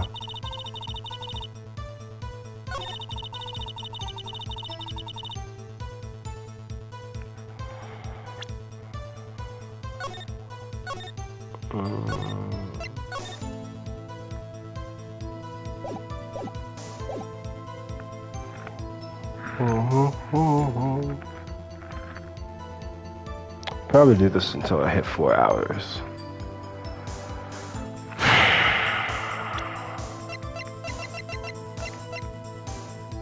Objection!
I don't know what the next point is.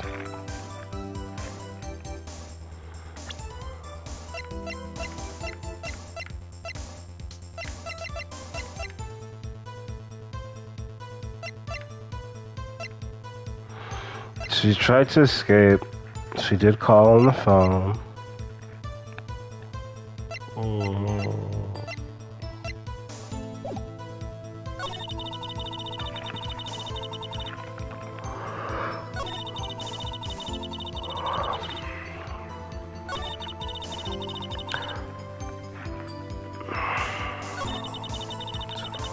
I feel like this is how she tried the phone, but instead used But when I presented the map, it's like, nope, that's not right.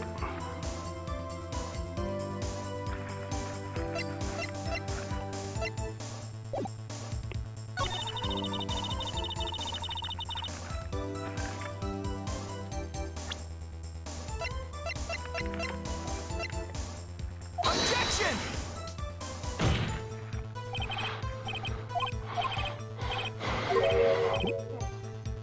What is this, 4 days? And I also want to go to the movie. Yeah, this might take longer than 4 days.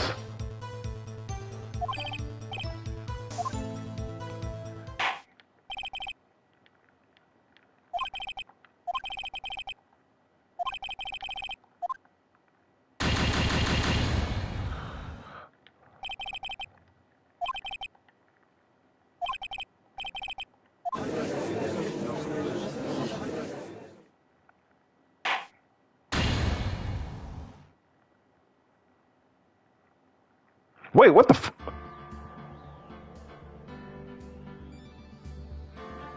Did it? Did it? What? Wait, what time did it just save? Do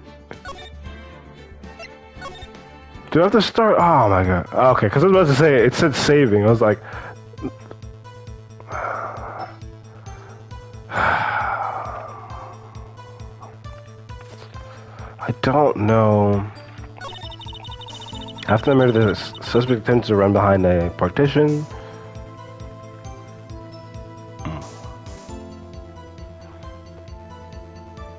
Oh, cool.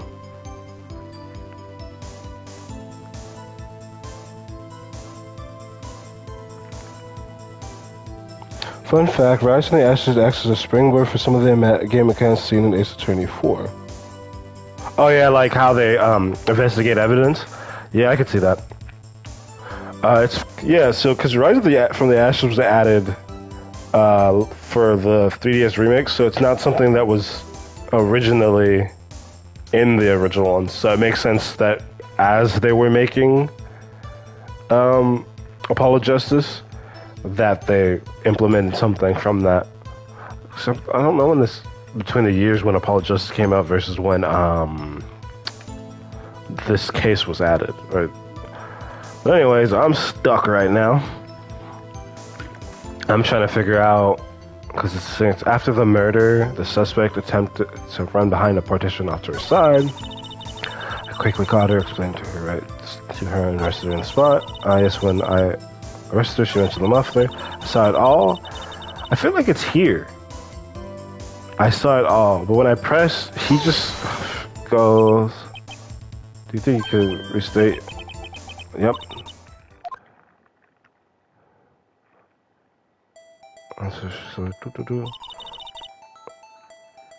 But that's the thing is, so when I presented the map, basically trying to say she couldn't see that, it was like, nope, that's wrong.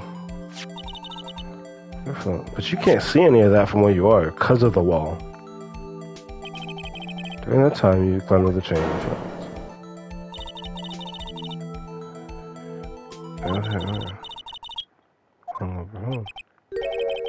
See, and the way he does that, you saw her doing this.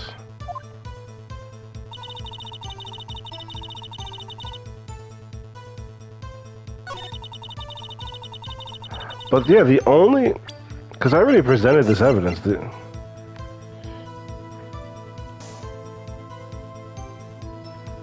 Fun fact, you can cite a video game in a Wikipedia article.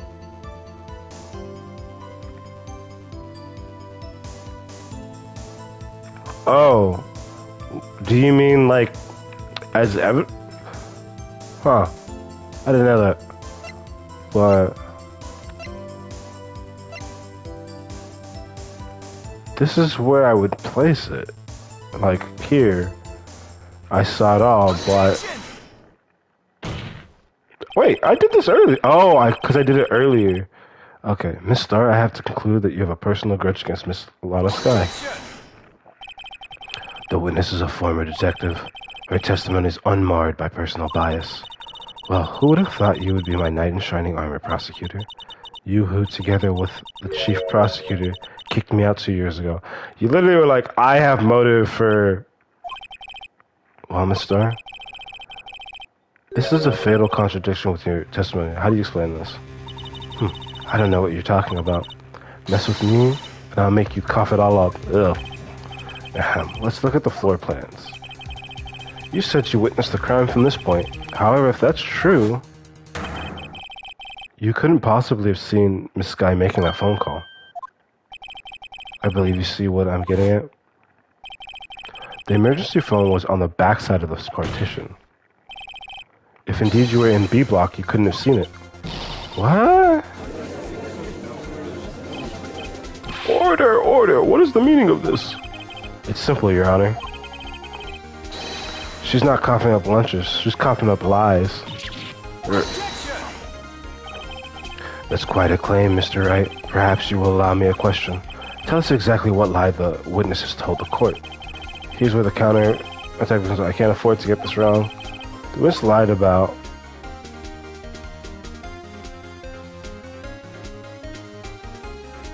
where she saw it.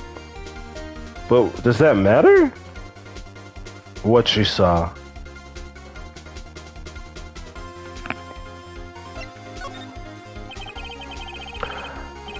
Miss Scott tried to use the emergency phone, but it was out of order. What is significant about this fact? Nothing. Therefore, it would be pointless for Miss Starr to lie about. Pointless to lie, I see. But say the witness did actually see Miss Skye using the emergency phone. It would mean Miss Starr witnessed the crime for a different location. A different location? Now that's a pointless lie if I've ever heard one. Before you call my lie pointless, at least let me tell it. But you're saying it's a lie. Let me ask a question to our clever wordsmith, Mr. Wright. Just where was the witness when she saw the crime? All the testimony we heard until now points in one direction. The place where the witness witnessed the crime is here, as far as I know. Oh, I was... Okay, I thought I was wrong. This is the only place where she could have witnessed. The security guard room. Indeed, the security room is the underground parking lot is well positioned. It's built on the second floor, so you can see the entire lot. Should have been able to see the emergency phone from there. But why there? There are many other places where she could have seen the phone. Not in this case, Your Honor. The witness, not being part of the prosecutor's office, couldn't park in A block. The only place where she could have seen the crime and the back of the partition is here. I remember in your testimony you said you brought a lunch to your boyfriend in the security guard room, yes? Well, Miss Starr, but why was she then? How many years have I been getting the better of men to think that the tables could be turned? Today, a man has gotten the better of Angel Starr. Order, order, witness. What have you done? You used to be a detective. You should know better. I'm not turning back. The guilty will be punished, and I do what I must to make sure justice prevails. The guilty? Is she talking about Miss Skye? Mr. Wright, doesn't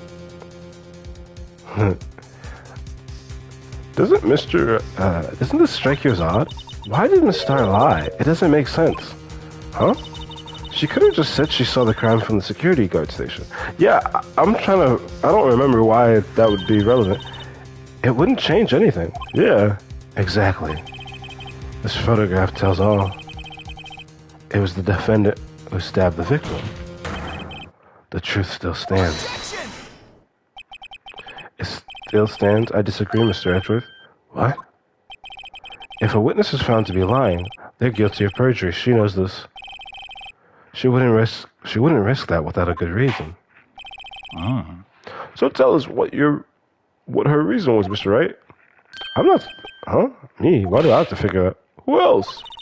Mr. Wright, let's review what we know. Why do I have to prove that she's guilty of perjury? She's guilty of perjury. It's the why. Miss Starr witnessed the crime from the security guard station. But she lied and said she saw it from block B block. Excuse me, sorry. Yep. I'm just gonna... Yep. Okay. In fact, in Japanese, the Ace Attorney series, known as Gakoten Saban, is often shortened to Gakusai by fans. Okay.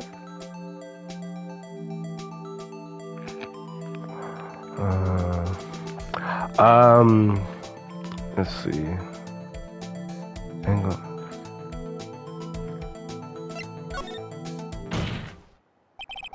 It changes the distance between her and the scene of the crime. My condolences, Mr. Wright, but one look at the floor plan, it's quite clear. The distance between the scene of the crime and the guard station is 30 feet. I don't see how that would change what she could see. Objection! What she saw is not in question here. What matters is the time it would take her to reach the scene of the crime. Miss Starr, you witnessed the crime from the security guard station. Now, how long did it take you to go from there to the scene of the crime where you arrested Miss Skye? Well, witness? You. Yes? You ordered the squid reel, right? The quality of my lunch has gone from low to inedible. I was bringing a PB&J lunch with fresh boysenberry jam to my boyfriend. Boysenberry for the boyfriend. He wasn't in the station, so I waited. I witnessed the crime from the glass-walled station. And before I knew what I was doing, I found myself running towards the scene. But the door was locked. I couldn't open it. Wait. Oh, so then she went to B block and climbed the fence. That's why I had to go through the visitors parking in B block. That's quite a detour. But if you saw the murder happen, it probably took me at least 5 minutes to get to the scene of the crime. 5 minutes? This changes things considerably. But it was that woman over there in the defendant's chair who stabbed him. I know it. I have photographic evidence. I swear it. I swear it on my finest plastic spork. You have a point. And the spork is a wonderful invention. Would you like another caviar lunch? Absolutely. Uh-oh. Mr. Wright, you have to do something. Do I have any evidence to stop this? Objection! Lana didn't see her taking that photo. Picture. Yeah, that... 5 minutes between the witness of the murder and the arrest. Think about it. You could make pasta in that amount of time. If you like it al dente. I got lunchboxes that tie pasta into knots, Ricky. A 5-minute blank. Isn't that strange? Strange. If you were a criminal, what would you do with 5 minutes, Your Honor? Well, I guess I'd flee the scene. Hey. Don't get the wrong idea. I didn't kill anyone. But you have the instincts of a killer. You would run. But this time was different. Miss Skye dawdled at the crime scene. She even had her picture taken. No true criminal would act this way. It's inconceivable. Yeah. Well, then it seems we've come to the end of this testimony. The witness has a grudge against the defendant and a blank in her testimony. Mr. Edgeworth, is the next witness ready to go? Oh, unfortunately, I appear to have overestimated this witness on account of her professional history. We did it! We screwed that can shut, Mr. Wright. That was too close. Yeah, it was. One more mess up, and that would be it. I'm afraid the Coffer Queen has been dethroned, and with that, court is adjourned. Okay, and what's my run time? Wait, what happened? Mr. Edgeworth, you ordered the squid wheels, right? The ones you tried to force off me. I prefer to not take the defense team's leftovers. Anything else to say? I might be able to save you. I have decisive evidence. What was that? Is this another one of her trick lunchboxes? My apologies, but we have no further questions to ask of you, Miss Starr. Ah. Is this your jumbo lunchbox? Woohoo! A triple-decker! Out of deference to the witness's determination, I'll allow one more testimony. What? Let's hear about this decisive evidence. Like the lunchtime motto says, you won't be disappointed. That's bribery. What's she gonna pull out of this lunchbox this time? Or out of her lunchbox this time?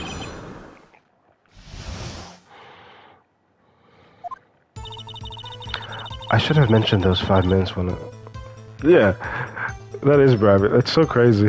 Like, I know these games are ridiculous at times, but she straight up is accepting bribes. I should have mentioned those 5 minutes when I wasn't looking at the crime scene. And now, to the matter of the victim's shoe, did I not bring this up?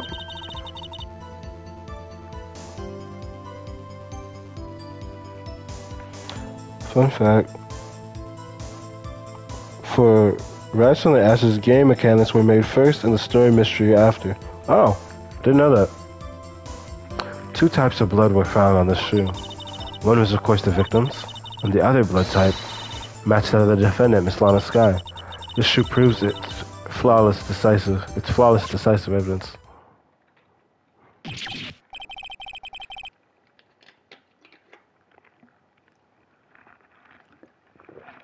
What? There was blood found on that shoe.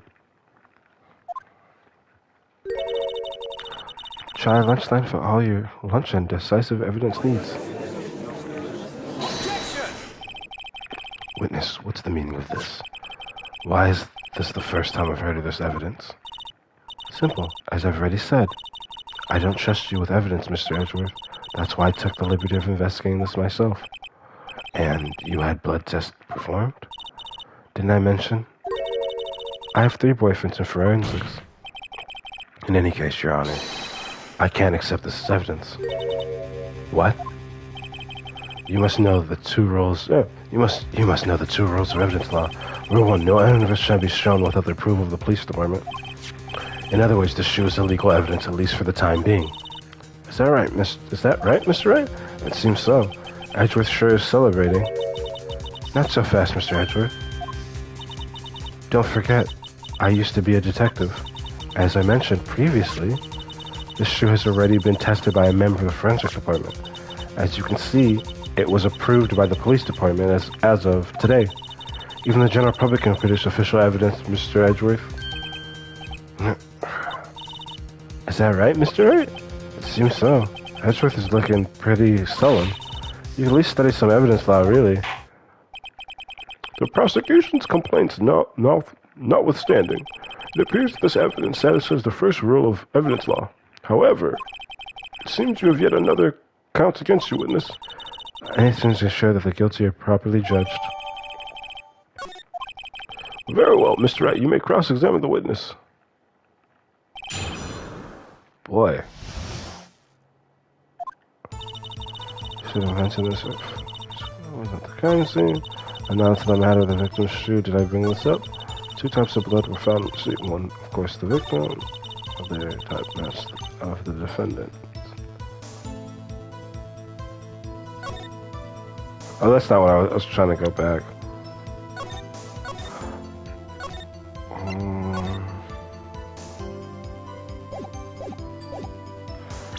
Let me check the shoe real quick.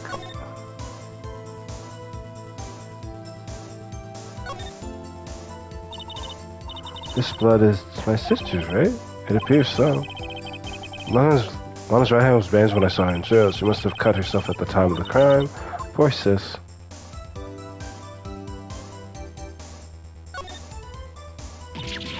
Ah, there's blood here too. On the sole of the shoe, it's got to be the victim's. He must have stepped in a puddle of his own blood. All this blood, it's horrible. That might be an important clue.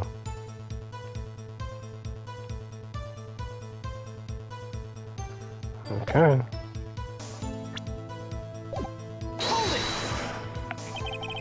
So you brought it to the forensic department. If you're going to submit something as evidence in court, you need it approved. To do that, evidence must be analyzed by a forensic expert. She got away with her little coup because she used to be a detective. The shoe does appear to have bloodstains on it. Well, the man was stabbed after all. And that blood belonged to the victim, Detective Goodman. As I said, there were 2 types of blood found in the shoe. The other blood type matched that of the defendant, Miss Lana Skye. You can't say for sure the blood found with a blood test. You claim to know something about blood tests, Ricky? Huh? Well, speak up. Well, blood comes in 4 types: A, B, O, and AB. However, you can't tell from a blood test whether a murder was committed in cold blood. What? That's just a figure of speech, Mr. Wright. Actually, we can differentiate between millions of types with all the blood tests out there, which means that we can more or less narrow any sample of blood down to just one person. Or so I hear. That's pretty specific. If I had a little more time, I would have gotten DNA test results. But they say there's very little doubt it could be anyone but Lana Skye's. So the suspect's blood was found on the victim's shoe. That ties her directly to the death of Dr. Goodman. I was afraid he was going to say that. She proves it's his fault. I can't let this stuff go through without a fight. Oh, you ordered the pepper fish guts, right? Some like it hot, Mr. Wright. Some like your client. She's in hot enough water to make a whole vat of soup. Do you or don't you have a problem with this evidence? A problem? This is critical. Is there a problem with the victim's evidence?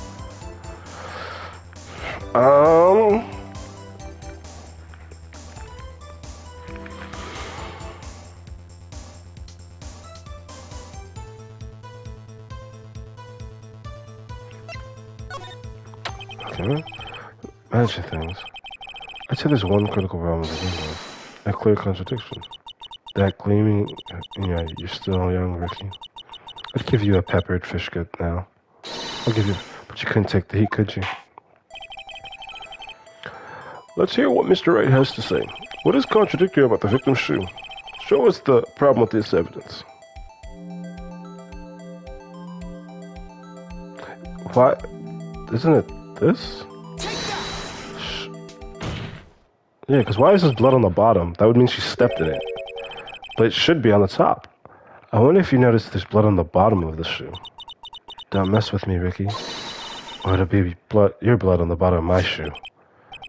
Indeed, there is quite a bit of blood on the bottom of the shoe. It makes sense. The victim was stabbed with a knife. What could possibly be contradictory about blood What could possibly be contradictory about blood on the bottom of his shoe? Wait. It's his shoe.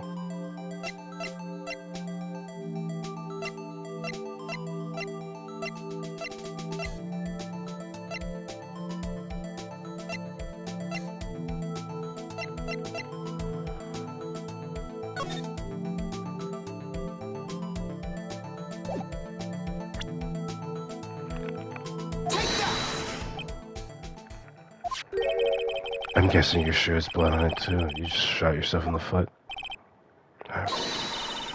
What? Oh. Ah, man.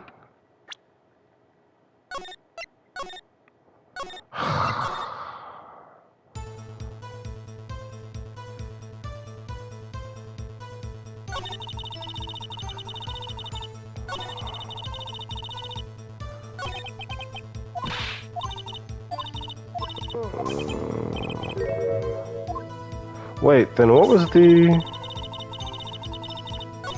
I forgot what I pressed.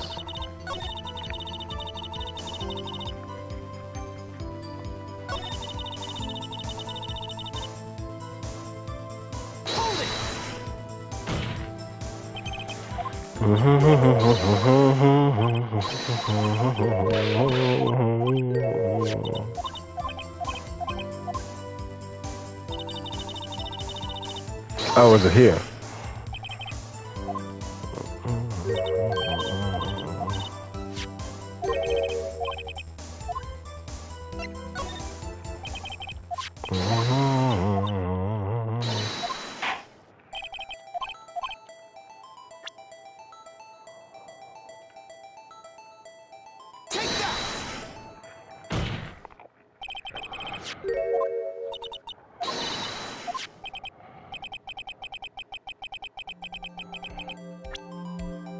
Cool, so we don't have to do that again.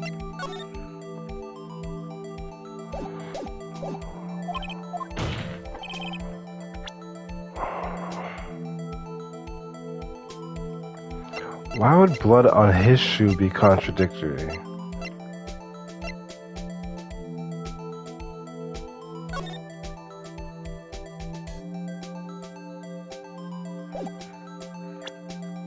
Is this it? The problem lies in the footprint. Footprint. Note that the bottom of the shoe is victim's shoe is covered in blood. Then, isn't it strange? Why weren't any bloody footprints found by the scene of the crime? Aha! As you can see, there were no traces of any such footprints at the scene of the crime. That contradicts your claim about the shoe. This picture only shows part of the floor, so there could have been bloody footprints. Objection! Then where are they, Mr. Edgeworth? Because we checked the scene and found nothing of the sort.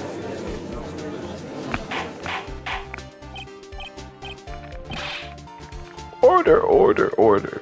Well, witness? What? Great going, Mr. Wright. But it's true that the lack of footprints is a contradiction. But then we have to ask why there wasn't any footprint. Oh. That's true. There has to be a reason why there hasn't any footprint. Think, Mr. Wright. Think. Hey, I don't know why it's not there. I'm just good at finding contradictions. What?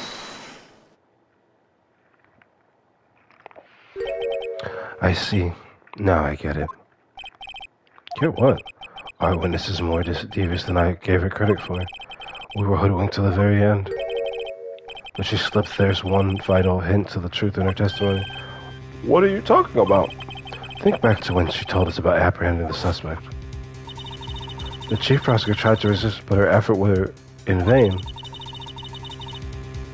Oh.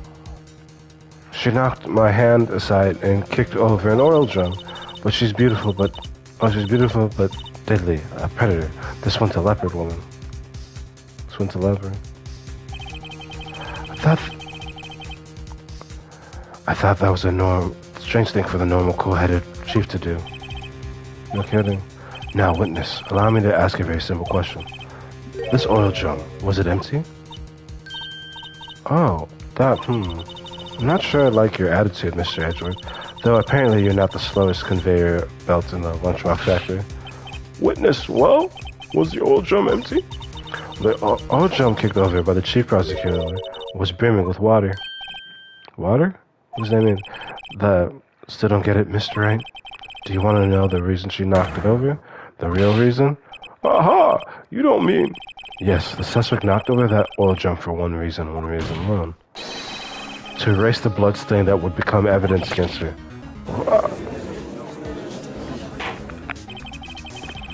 That ties things up quite nicely. The blood stain left on the victim's shoe tied her quite clearly to this murder. Then after the deed was done, she knocked over the oil drum to erase the telltale signs. Why, that's a prosecutor's specialty, erasing evidence. That reminds me, Miss Skye's right hand was hurt. Didn't she say she'd cut herself when she stabbed him? So that's when my sister's blood got on the shoe. Well, I see no reason to prolong this trial. Mr. Wright, do something, please. What can I do? Your sister has confessed to the crime and she tried to conceal it. But why would you confess then conceal it? Enough. There's no need for further debate. The verdict, Your Honor? Very well. But Angel Star is on the prosecutor's side. She could have been lying about the water. This court finds the defendant, Miss Lana Skye.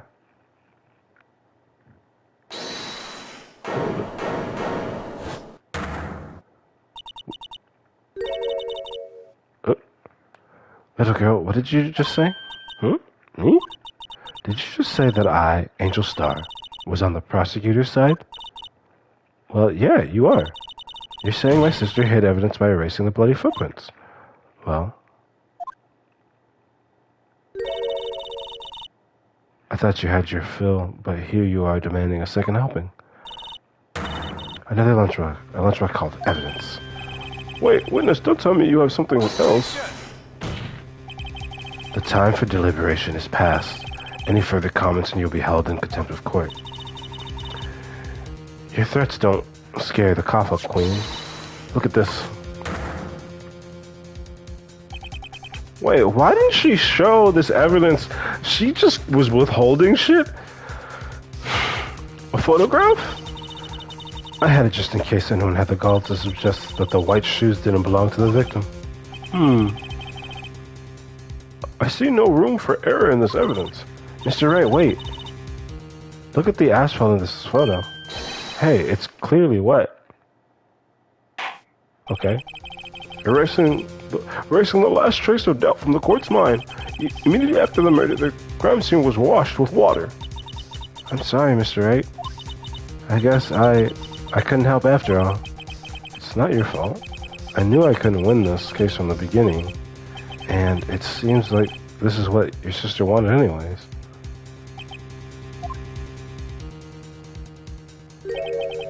I'm sorry, Mia.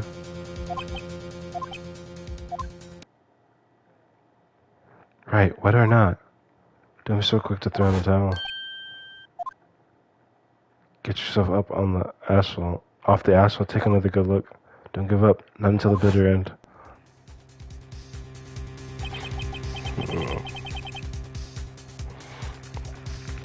This is the last piece of evidence. Very well. This time I'd like to declare a verdict for good. Objection! Your Honor, wait. What is it with you people? Can't I hand down my verdicts in peace anymore? Just gonna say real quick. All that today. Okay, yep. Whatever it is, can it wait? No, it can't. Then it'd be too late. Excuse me. Look at this photograph, the last one submitted. This trial isn't over until we give each piece of evidence proper consideration. So, right? Are you saying there's a problem with this latest piece of evidence? Yeah, I'll think later. Yeah, there's a problem. Right or wrong, I've got to go ahead with this. I suppose, since you've come this far, we should give every claim a fair shake. Very well, Mr. Wright. Show the court the problem in this evidence.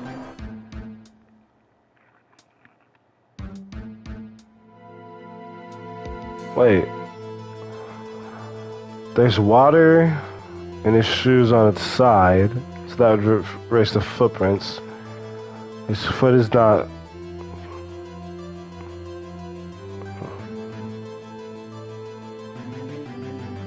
Yeah, I don't know what the evidence is. He was stabbed, bleeding.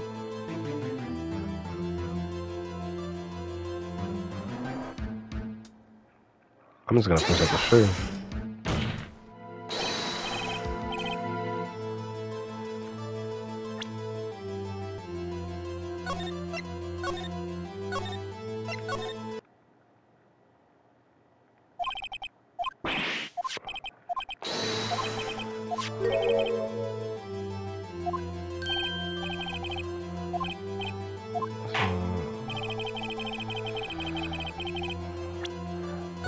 Just so I'm not repeating all the way back.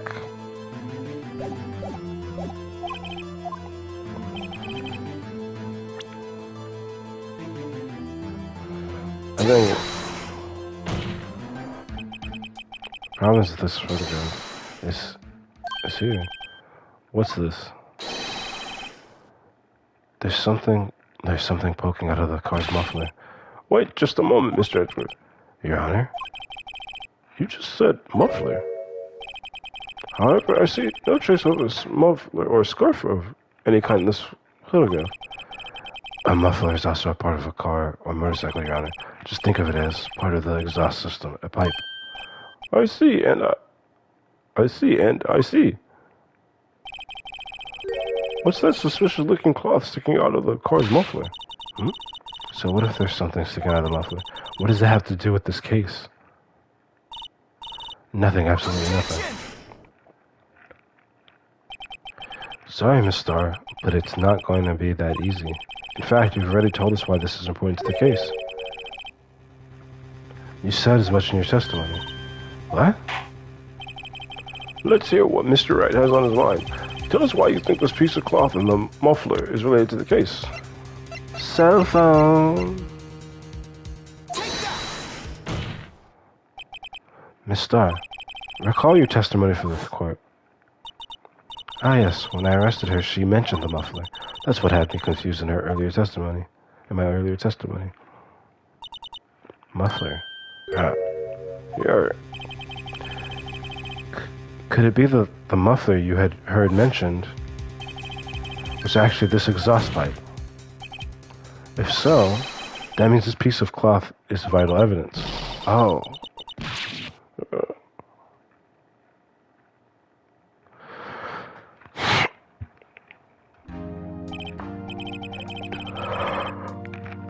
Well, it seems we'll have to suspend the proceedings. Suspend? I find myself wondering about that piece of cloth. If we leave any questions unanswered we do a disservice to the law. Have the car at the crime scene inspected at once and bring me that cloth. The verdict will wait until after we've seen all the evidence. Agreed?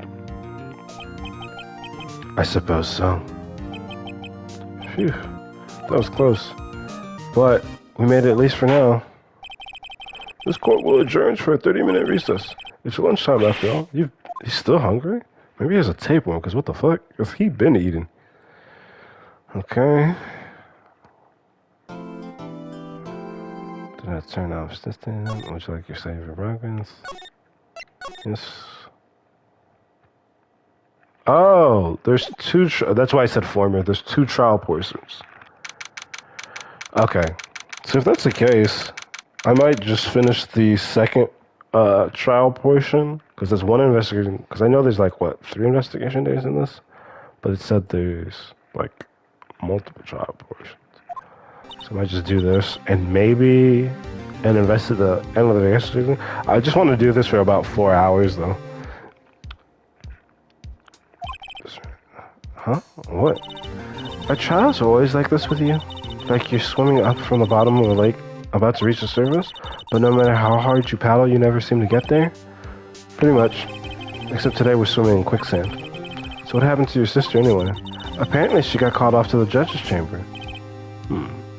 Probably something to do with that piece of cloth. You're almost at 1.5 hours. Yeah, I mean, if it goes a little past 4, it's fine. Because I just don't want to, because I want to divide this into parts. So I want to make some progress, but I expect to do this for the next couple, at least this case, for more than one day, for multiple days. So, probably something to do with that piece of cloth. So this is where we turn this trial around, right? Our weapon, a tiny, insignificant piece of evidence, cloth. I'm the one who's starting to feel tiny and insignificant, to tell the truth. Hola, partner. They say you show a red cloth to a bull, it'll fire its temper. Which is actually not true, because my understanding is the bulls are colorblind. That's what they told me when I was younger, at least. Officer Marshall. Then I come take a look and see how the trial's going. Looks like I'm late. They got the home ranch locked down tighter than a fort in enemy territory. That hard to slip out, huh? What is going on over there anyway? All the police I've seen these 2 days have really been on edge. Don't you got enough on your plate without worrying about other people, compadre? You could be worrying about the chief prosecutor's taste in mufflers, for example. Officer Marshall? The whole muffler thing didn't have anything to do with scarves. She wasn't even wearing a scarf. You don't say. Now, don't that just beat all? I've seen the red breeze blow at her slender neck many a time. I saw it that day, too. She was wearing a red muffler. What? After the awards ceremony that afternoon, Mr. Edgeworth seen it too, I reckon. What does that mean? In the photograph taken at the crime scene, she wasn't wearing a scarf. So Miss Starr wasn't mistaken. Well, if it's about time. Remember, partner, sometimes you gotta grab the bull by the horns, and sometimes you just gotta let that bull go where it will. Time will tell. I have a bad feeling about this. So, what are we swimming in now, Mr. Wright? If it's steak sauce, I can hook you up with some fine ribs. Ooh-wee. This dude's so weird.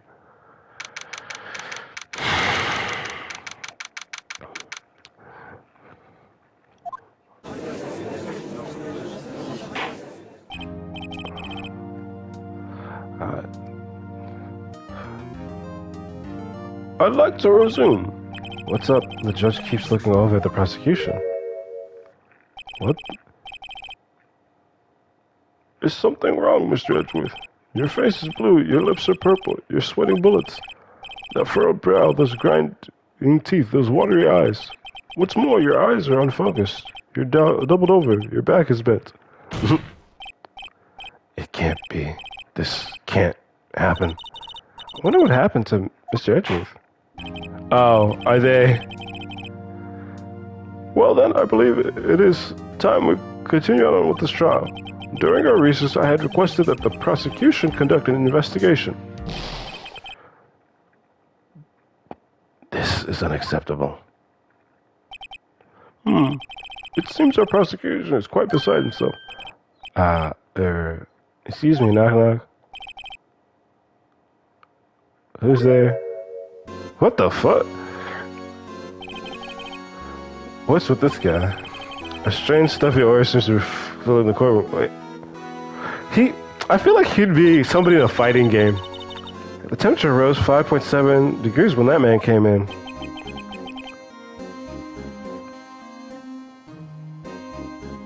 Damon Gantz.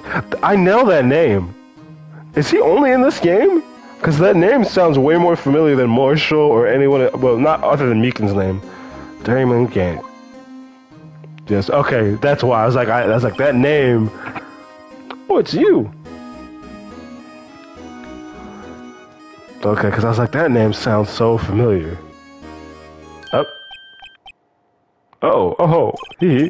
Sorry. Oh, right. Yes, that's why I know who this is. Sorry I'm late, Uji. The roads were... Nah. How should this guy sound? I feel like he should sound... Sorry I'm late, Uji. The roads were... No. Clap it up for Gant. Sorry I'm late, Uji. The roads were packed. It's just me. Long time no see, Uji. How you been? Swim much these days? Hello. No, I've been so busy. Busy, smizzy, Uji. My boy, you have to make time to relax. Yes, indeed. Uji seems to be his nickname for the judge. I'm afraid you're right. Very afraid. Sorry, but who are you? So you're Righto, the attorney. I've heard good things about you, son. Thanks? So sorry about Worthy giving you all that trouble, eh? You know, we should all go swimming together sometimes. Jolly. Little Worthy? Mr. Wright. Mr. Wright. You don't know the district chief of police? Yep, that's who. Oh, chief of police? He's a top-ranking police officer in the entire district.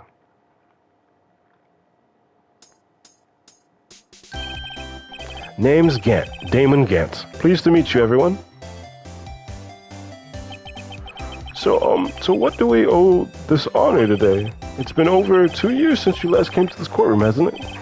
Well, it's Worthy here. Look at the poor fellow.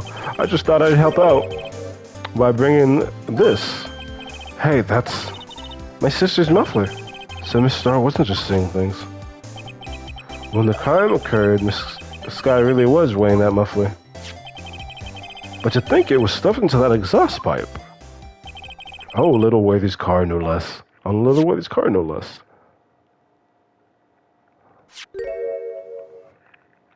Oh. It's really quite embarrassing even for us. What's this? It's what you call a switchblade knife. Quite perplexing, this. Chief, what kind of outfit are you running? Mr. Edgeworth. How could they miss such a vital piece of evidence? If your investigators are this lax, how do you expect us to do our job? Now, wait a minute, Worthy. I've no desire to hear your excuses. I'm telling you to wait. Or didn't you hear me? Have a look at this document. Where it says person in charge of investigation. There's no mistaking that signature is there. Miles Edgeworth. That's not fair. On the day of the crowd, you're head in the clouds because you got that award. I know how you feel. But you're the person in charge. I'll expect a written apology. What? Are you serious? Don't be too upset. We'll find a way to clean up this mess that you made. This is the first time I've seen Mr. Edgeworth at a loss for words. This kind of major blunder is unlike you, Mr. Edgeworth. Yeah. The court accepts this new evidence, but I'd like to ask the defense a favor first. Yes? Just to be sure. I'd like to take a look at the blade of this knife. The blade, Your Honor? Well, I don't see why not. Could you open it for me, I wonder?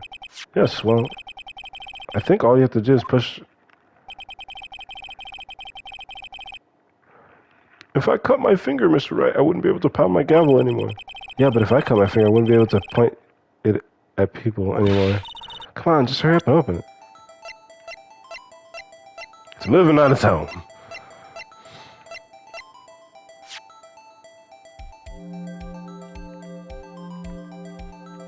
Oh, it's right here.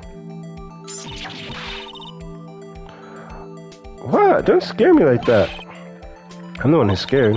Look at this knife blade. The tip's broken off. And the dark red stain. Blood? I mean, they were switching, they were moving evidence, not switching evidence. This does not excuse the actions of the police department. I would like to hear an explanation from the chief of police himself. I'm terribly sorry, but can I ask you to testify for us about the split between the prosecutor and the police on this knife? Sure thing. Not a problem. Not even a little one, really. Okay, yeah, okay.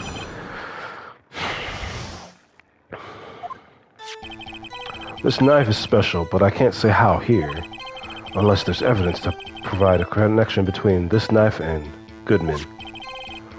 That was a bad day for the department. We weren't in any shape to do an investigation. A detective was killed at the police department. See, what a mess. The time of the crime, 5:15. Scary coincidence, eh? It's not officially linked to this here case, so I can't talk much about it. So I'm basically not testifying to anything.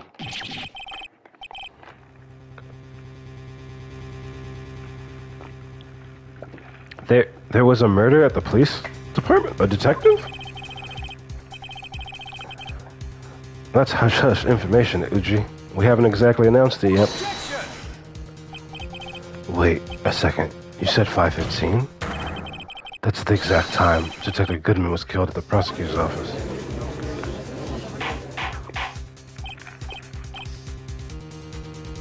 Order. Anyway, we were at the department where all are flustered, as you might well assume. We're in the middle of a top secret investigation. Don't tell anyone, okay? I feel like he's supposed to have like a boisterous, like I know the voice in my head that I'm thinking, but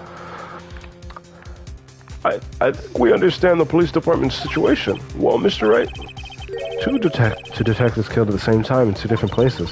The chances of that are really slim, scientifically speaking, of course. I'd like to exercise my right to cross-examine the witness. Very well. However, keep your questions focused on the case at hand.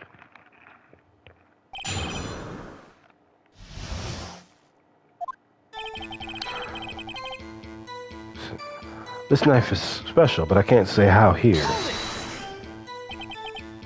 Excuse me, special? Mm-hmm. Hard to come by this particular knife anywhere else. Might that special thing be this little tag? Oh, sorry, Righto, but I can't say that now, not that. We've established that the knife in Goodman's chest was this knife. Now, why was there another knife at the scene of the crime? That's quite a mystery. And I like a mystery, it's wrapped in something, a muffler. And like a mystery, it's wrapped in something, a muffler. Unless there's evidence to prove a link between Goodman and this knife.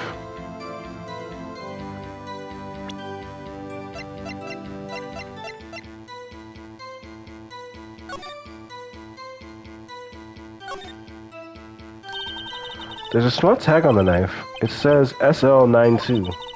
What's that supposed to mean? I'm not sure, but it reminds me of a similar code. DL6, maybe it's a case number. That's weird. What? I don't remember where, but I think I've seen something like this before. Something similar to what's written on this tag. It was not long ago either. Maybe we should check the court records. I mean, I needed that information because I was gonna check the court record. Because...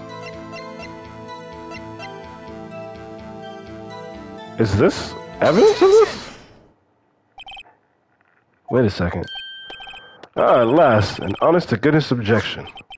This knife, this has to have something to do with Detective Goodman. What do you mean? Ah, an honest-to-goodness, what do you mean? From Uji. This is great. Yeah, if you're wondering, Damon Gans's voice is the most inconsistent I did with the voice, because I trying to figure this out. Look at this tag on this knife. It reads SL92. And this is important. Why? Over here, we also have a memo that was on the body of the victim. What's this? 6 minus 7S? Oh, no, it's dash, not 12-2. Your Honor, it's upside down. Oh! The printed name on the memo makes it look like it's right side up. But turn it on, what do you get?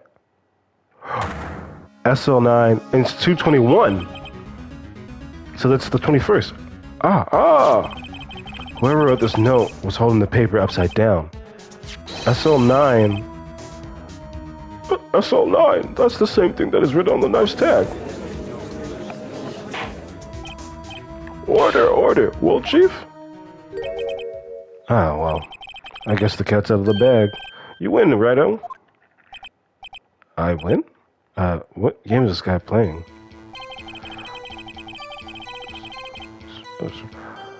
This knife was evidence in a case. It was stolen from the department's evidence room. So this knife was stolen? Yes, but on the day of the murder... It was evidence, you say? Was it in fact a murder weapon? Nice. Good show, little worthy. It was a murder weapon as it happens. It was evidence from a case long since solved. So this knife was stolen on the day of the murder, and it was found in the exhaust pipes of Edgeworth's car. Hard to think there isn't a connection there. That was a bad day for the department. We weren't in any shape to do an investigation. Okay. Something happened in the police. You got a good look in your eye there, right, my boy? Sharp hungry. So, something did happen, and why wasn't I informed? Why weren't you informed? Well, why didn't you ask? No matter, I understand. You were busy, what with Lana's case and all. Well, what happened? What happened at the police department that day? A detective was killed at the police department. See, a detective was killed at the police department. See what a mess. On the same day that detective was killed in the prosecutor's lot, another detective was killed at the police department. That's a fact surprising, isn't it, Uji? I'm at a loss for words. And the perpetrator, do you have a suspect? Well... Well, there was a suspect. Just arrested him, in fact. Just arrested. That was quick. But there's still a lot of unanswered questions. Maybe you could help, righto? I suppose I could help if you help me by giving me a date on your case. Oh, good one. This kid's sharp. Okay, here's the deal. I'll tell you one thing and one thing only.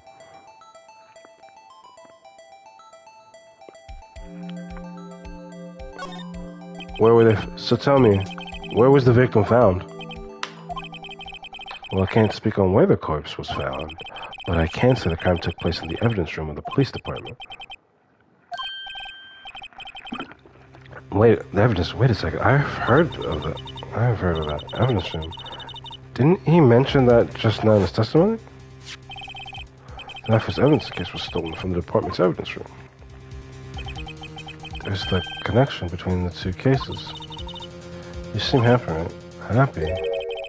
We just got handed a ticket to go to town in this case. With the link between the two cases established, we finally have some leverage. Now we can get Gant to testify about the details. It's not officially linked to the case here, so...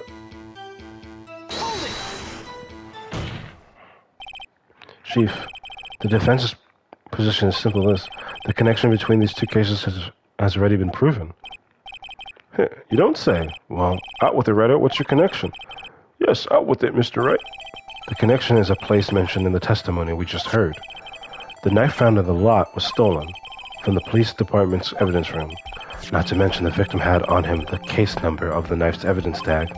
And we also know that the detective murdered at the police station department was killed in that very same evidence room. Indeed.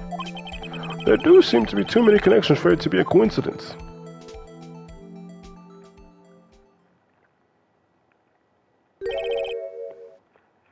You two make a good pair. It took my men 2 days to find out what you deduced right here. Chief, I request that you release your information on the victim at the police department. See, that's the tricky part. It hasn't been announced yet, and... Can we get the information unofficially? I really like Damon Gant's design. Like, literally, he looked like... Feels like he could be, like, introducing... Oh, yeah. Damon Gant. Like, he sounds like he should be in Meatly. Or Smash. Yeah, like, the look, his name, Damon, like, I could see it. Sure, why not? It's unofficial after all. What, really? Who would have guessed? I'll cooperate it, but I can't reveal the name of the victim at the department, okay? Excuse me.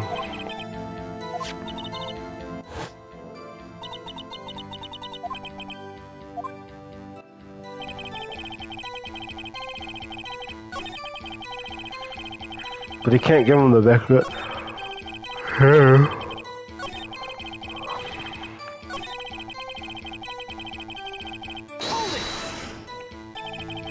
If you're gonna tell us a little, why not tell us everything? Ah, well, case information is sticky stuff. You have to do everything properly. Oh well, I guess I might as well try to get what I can out of him.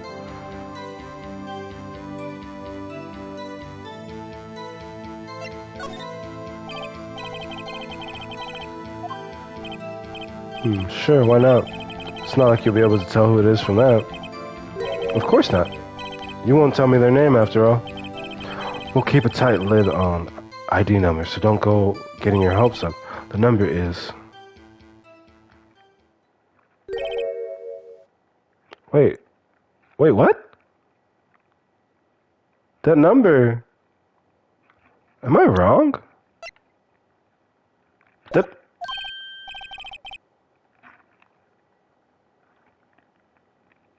Well, that's quite long. And we... Yeah, that's what I was thinking. Like, that number, I was like, that number seemed familiar. It's... Okay. And we have to remember these. It drives me nuts. 8, 2... I can't do it. You didn't even get the first number right. Well, Mr. Wright, does this tell you anything? The victim of the police department. This tells me something. Actually, it does, Your Honor. It does. I think... Some of this stuff, be more confident. Meaning? It has to be what I think it is. But what does this mean? Well, let's hear what the defense has to... say. You say the ID number of the detective who was murdered at the police department tells you something. What does it tell you? This. Witness. What is it, Mr. Wright? You're grinning like a schoolgirl on prom night. No, it's just, I got confused. And this is news? Huh? Just come out with both guns blazing, like you always do. The police department, the prosecutor's office. 2 places, 2 detectives murdered at one time. Actually, I happen to have a police ID number here. Oh, is it yours? No, Your Honor, I'm a defense attorney, remember? This is the ID number of our victim, Detective Goodman. Shame on you, Righto. Personnel IDs are top secret. Detective Goodman's ID number is 584-2189.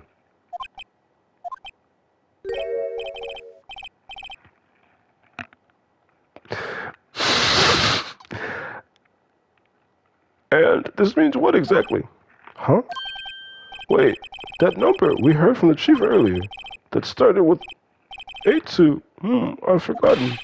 You didn't even get the first number right. Again, the number the chief of police gave us was 5842189. Wait a second, right?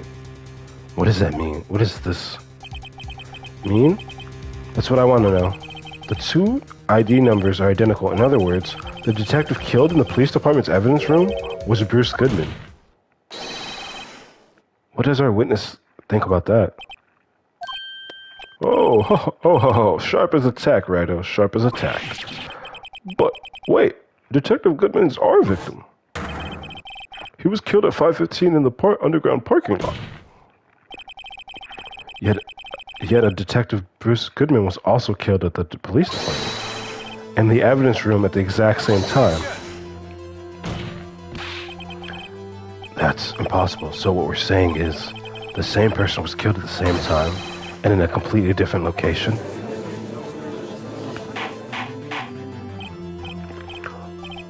Order. I was still... No. What I want to know is, why didn't I hear about this? Yes, it's top secret, fine, but I'm the prosecutor in charge of the case. Now, just wait a second. Where they no need to get all flustered. Your Honor, the police department has made a grave error in this case. Wait. I said wait. Ooh. Or didn't you hear me? The oversight, the grave error, Mr. Edgeworth. They're yours. What? How dare? We informed you yesterday. I believe it was our... Oh, fuck! Yeah, he was trying to... I believe it was our Officer Meekins who brought you the news. Officer Meekins. Mr. Wright, where have we heard that name before? Wait, aha! He was trying to... and you shoot him away. Excuse me, but it's Mr. Edgeworth, anywhere on the premises? I'm here, sir, at the request of the chief, sir. I've got your report, sir. You don't mean him. According to Meekins, you didn't accept the report. Hard to believe. But your officer, he told me, he said that report had nothing to do with the Lana Skye incident. Detective Bruce Goodman murdered in the police department evidence room. Mr. Edgeworth, the victim's name is written right on the top of the report. Why didn't your officer tell me? Honestly, I'm not sure if that officer was capable of making the connection. He did seem challenged. In any case, this is a serious error, a gross negligence of duty on your part, Worthy. But, sir, you could have submitted that report this morning to the court as evidence. Then I...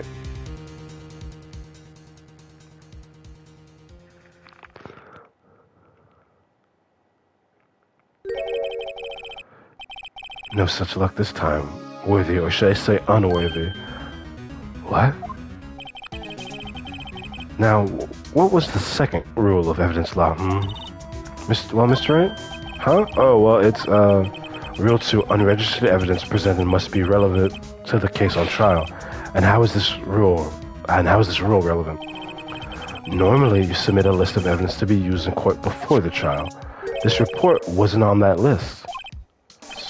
So, what does this mean? I couldn't submit this evidence until a connection was proven, and I couldn't submit this evidence until a connection was proven in court. The connection was just proven by Ryder over here. Yes, because the way he appeared, it was just for that to be made. Good job, Ryder, my boy. Huh? I was just doing my job. No.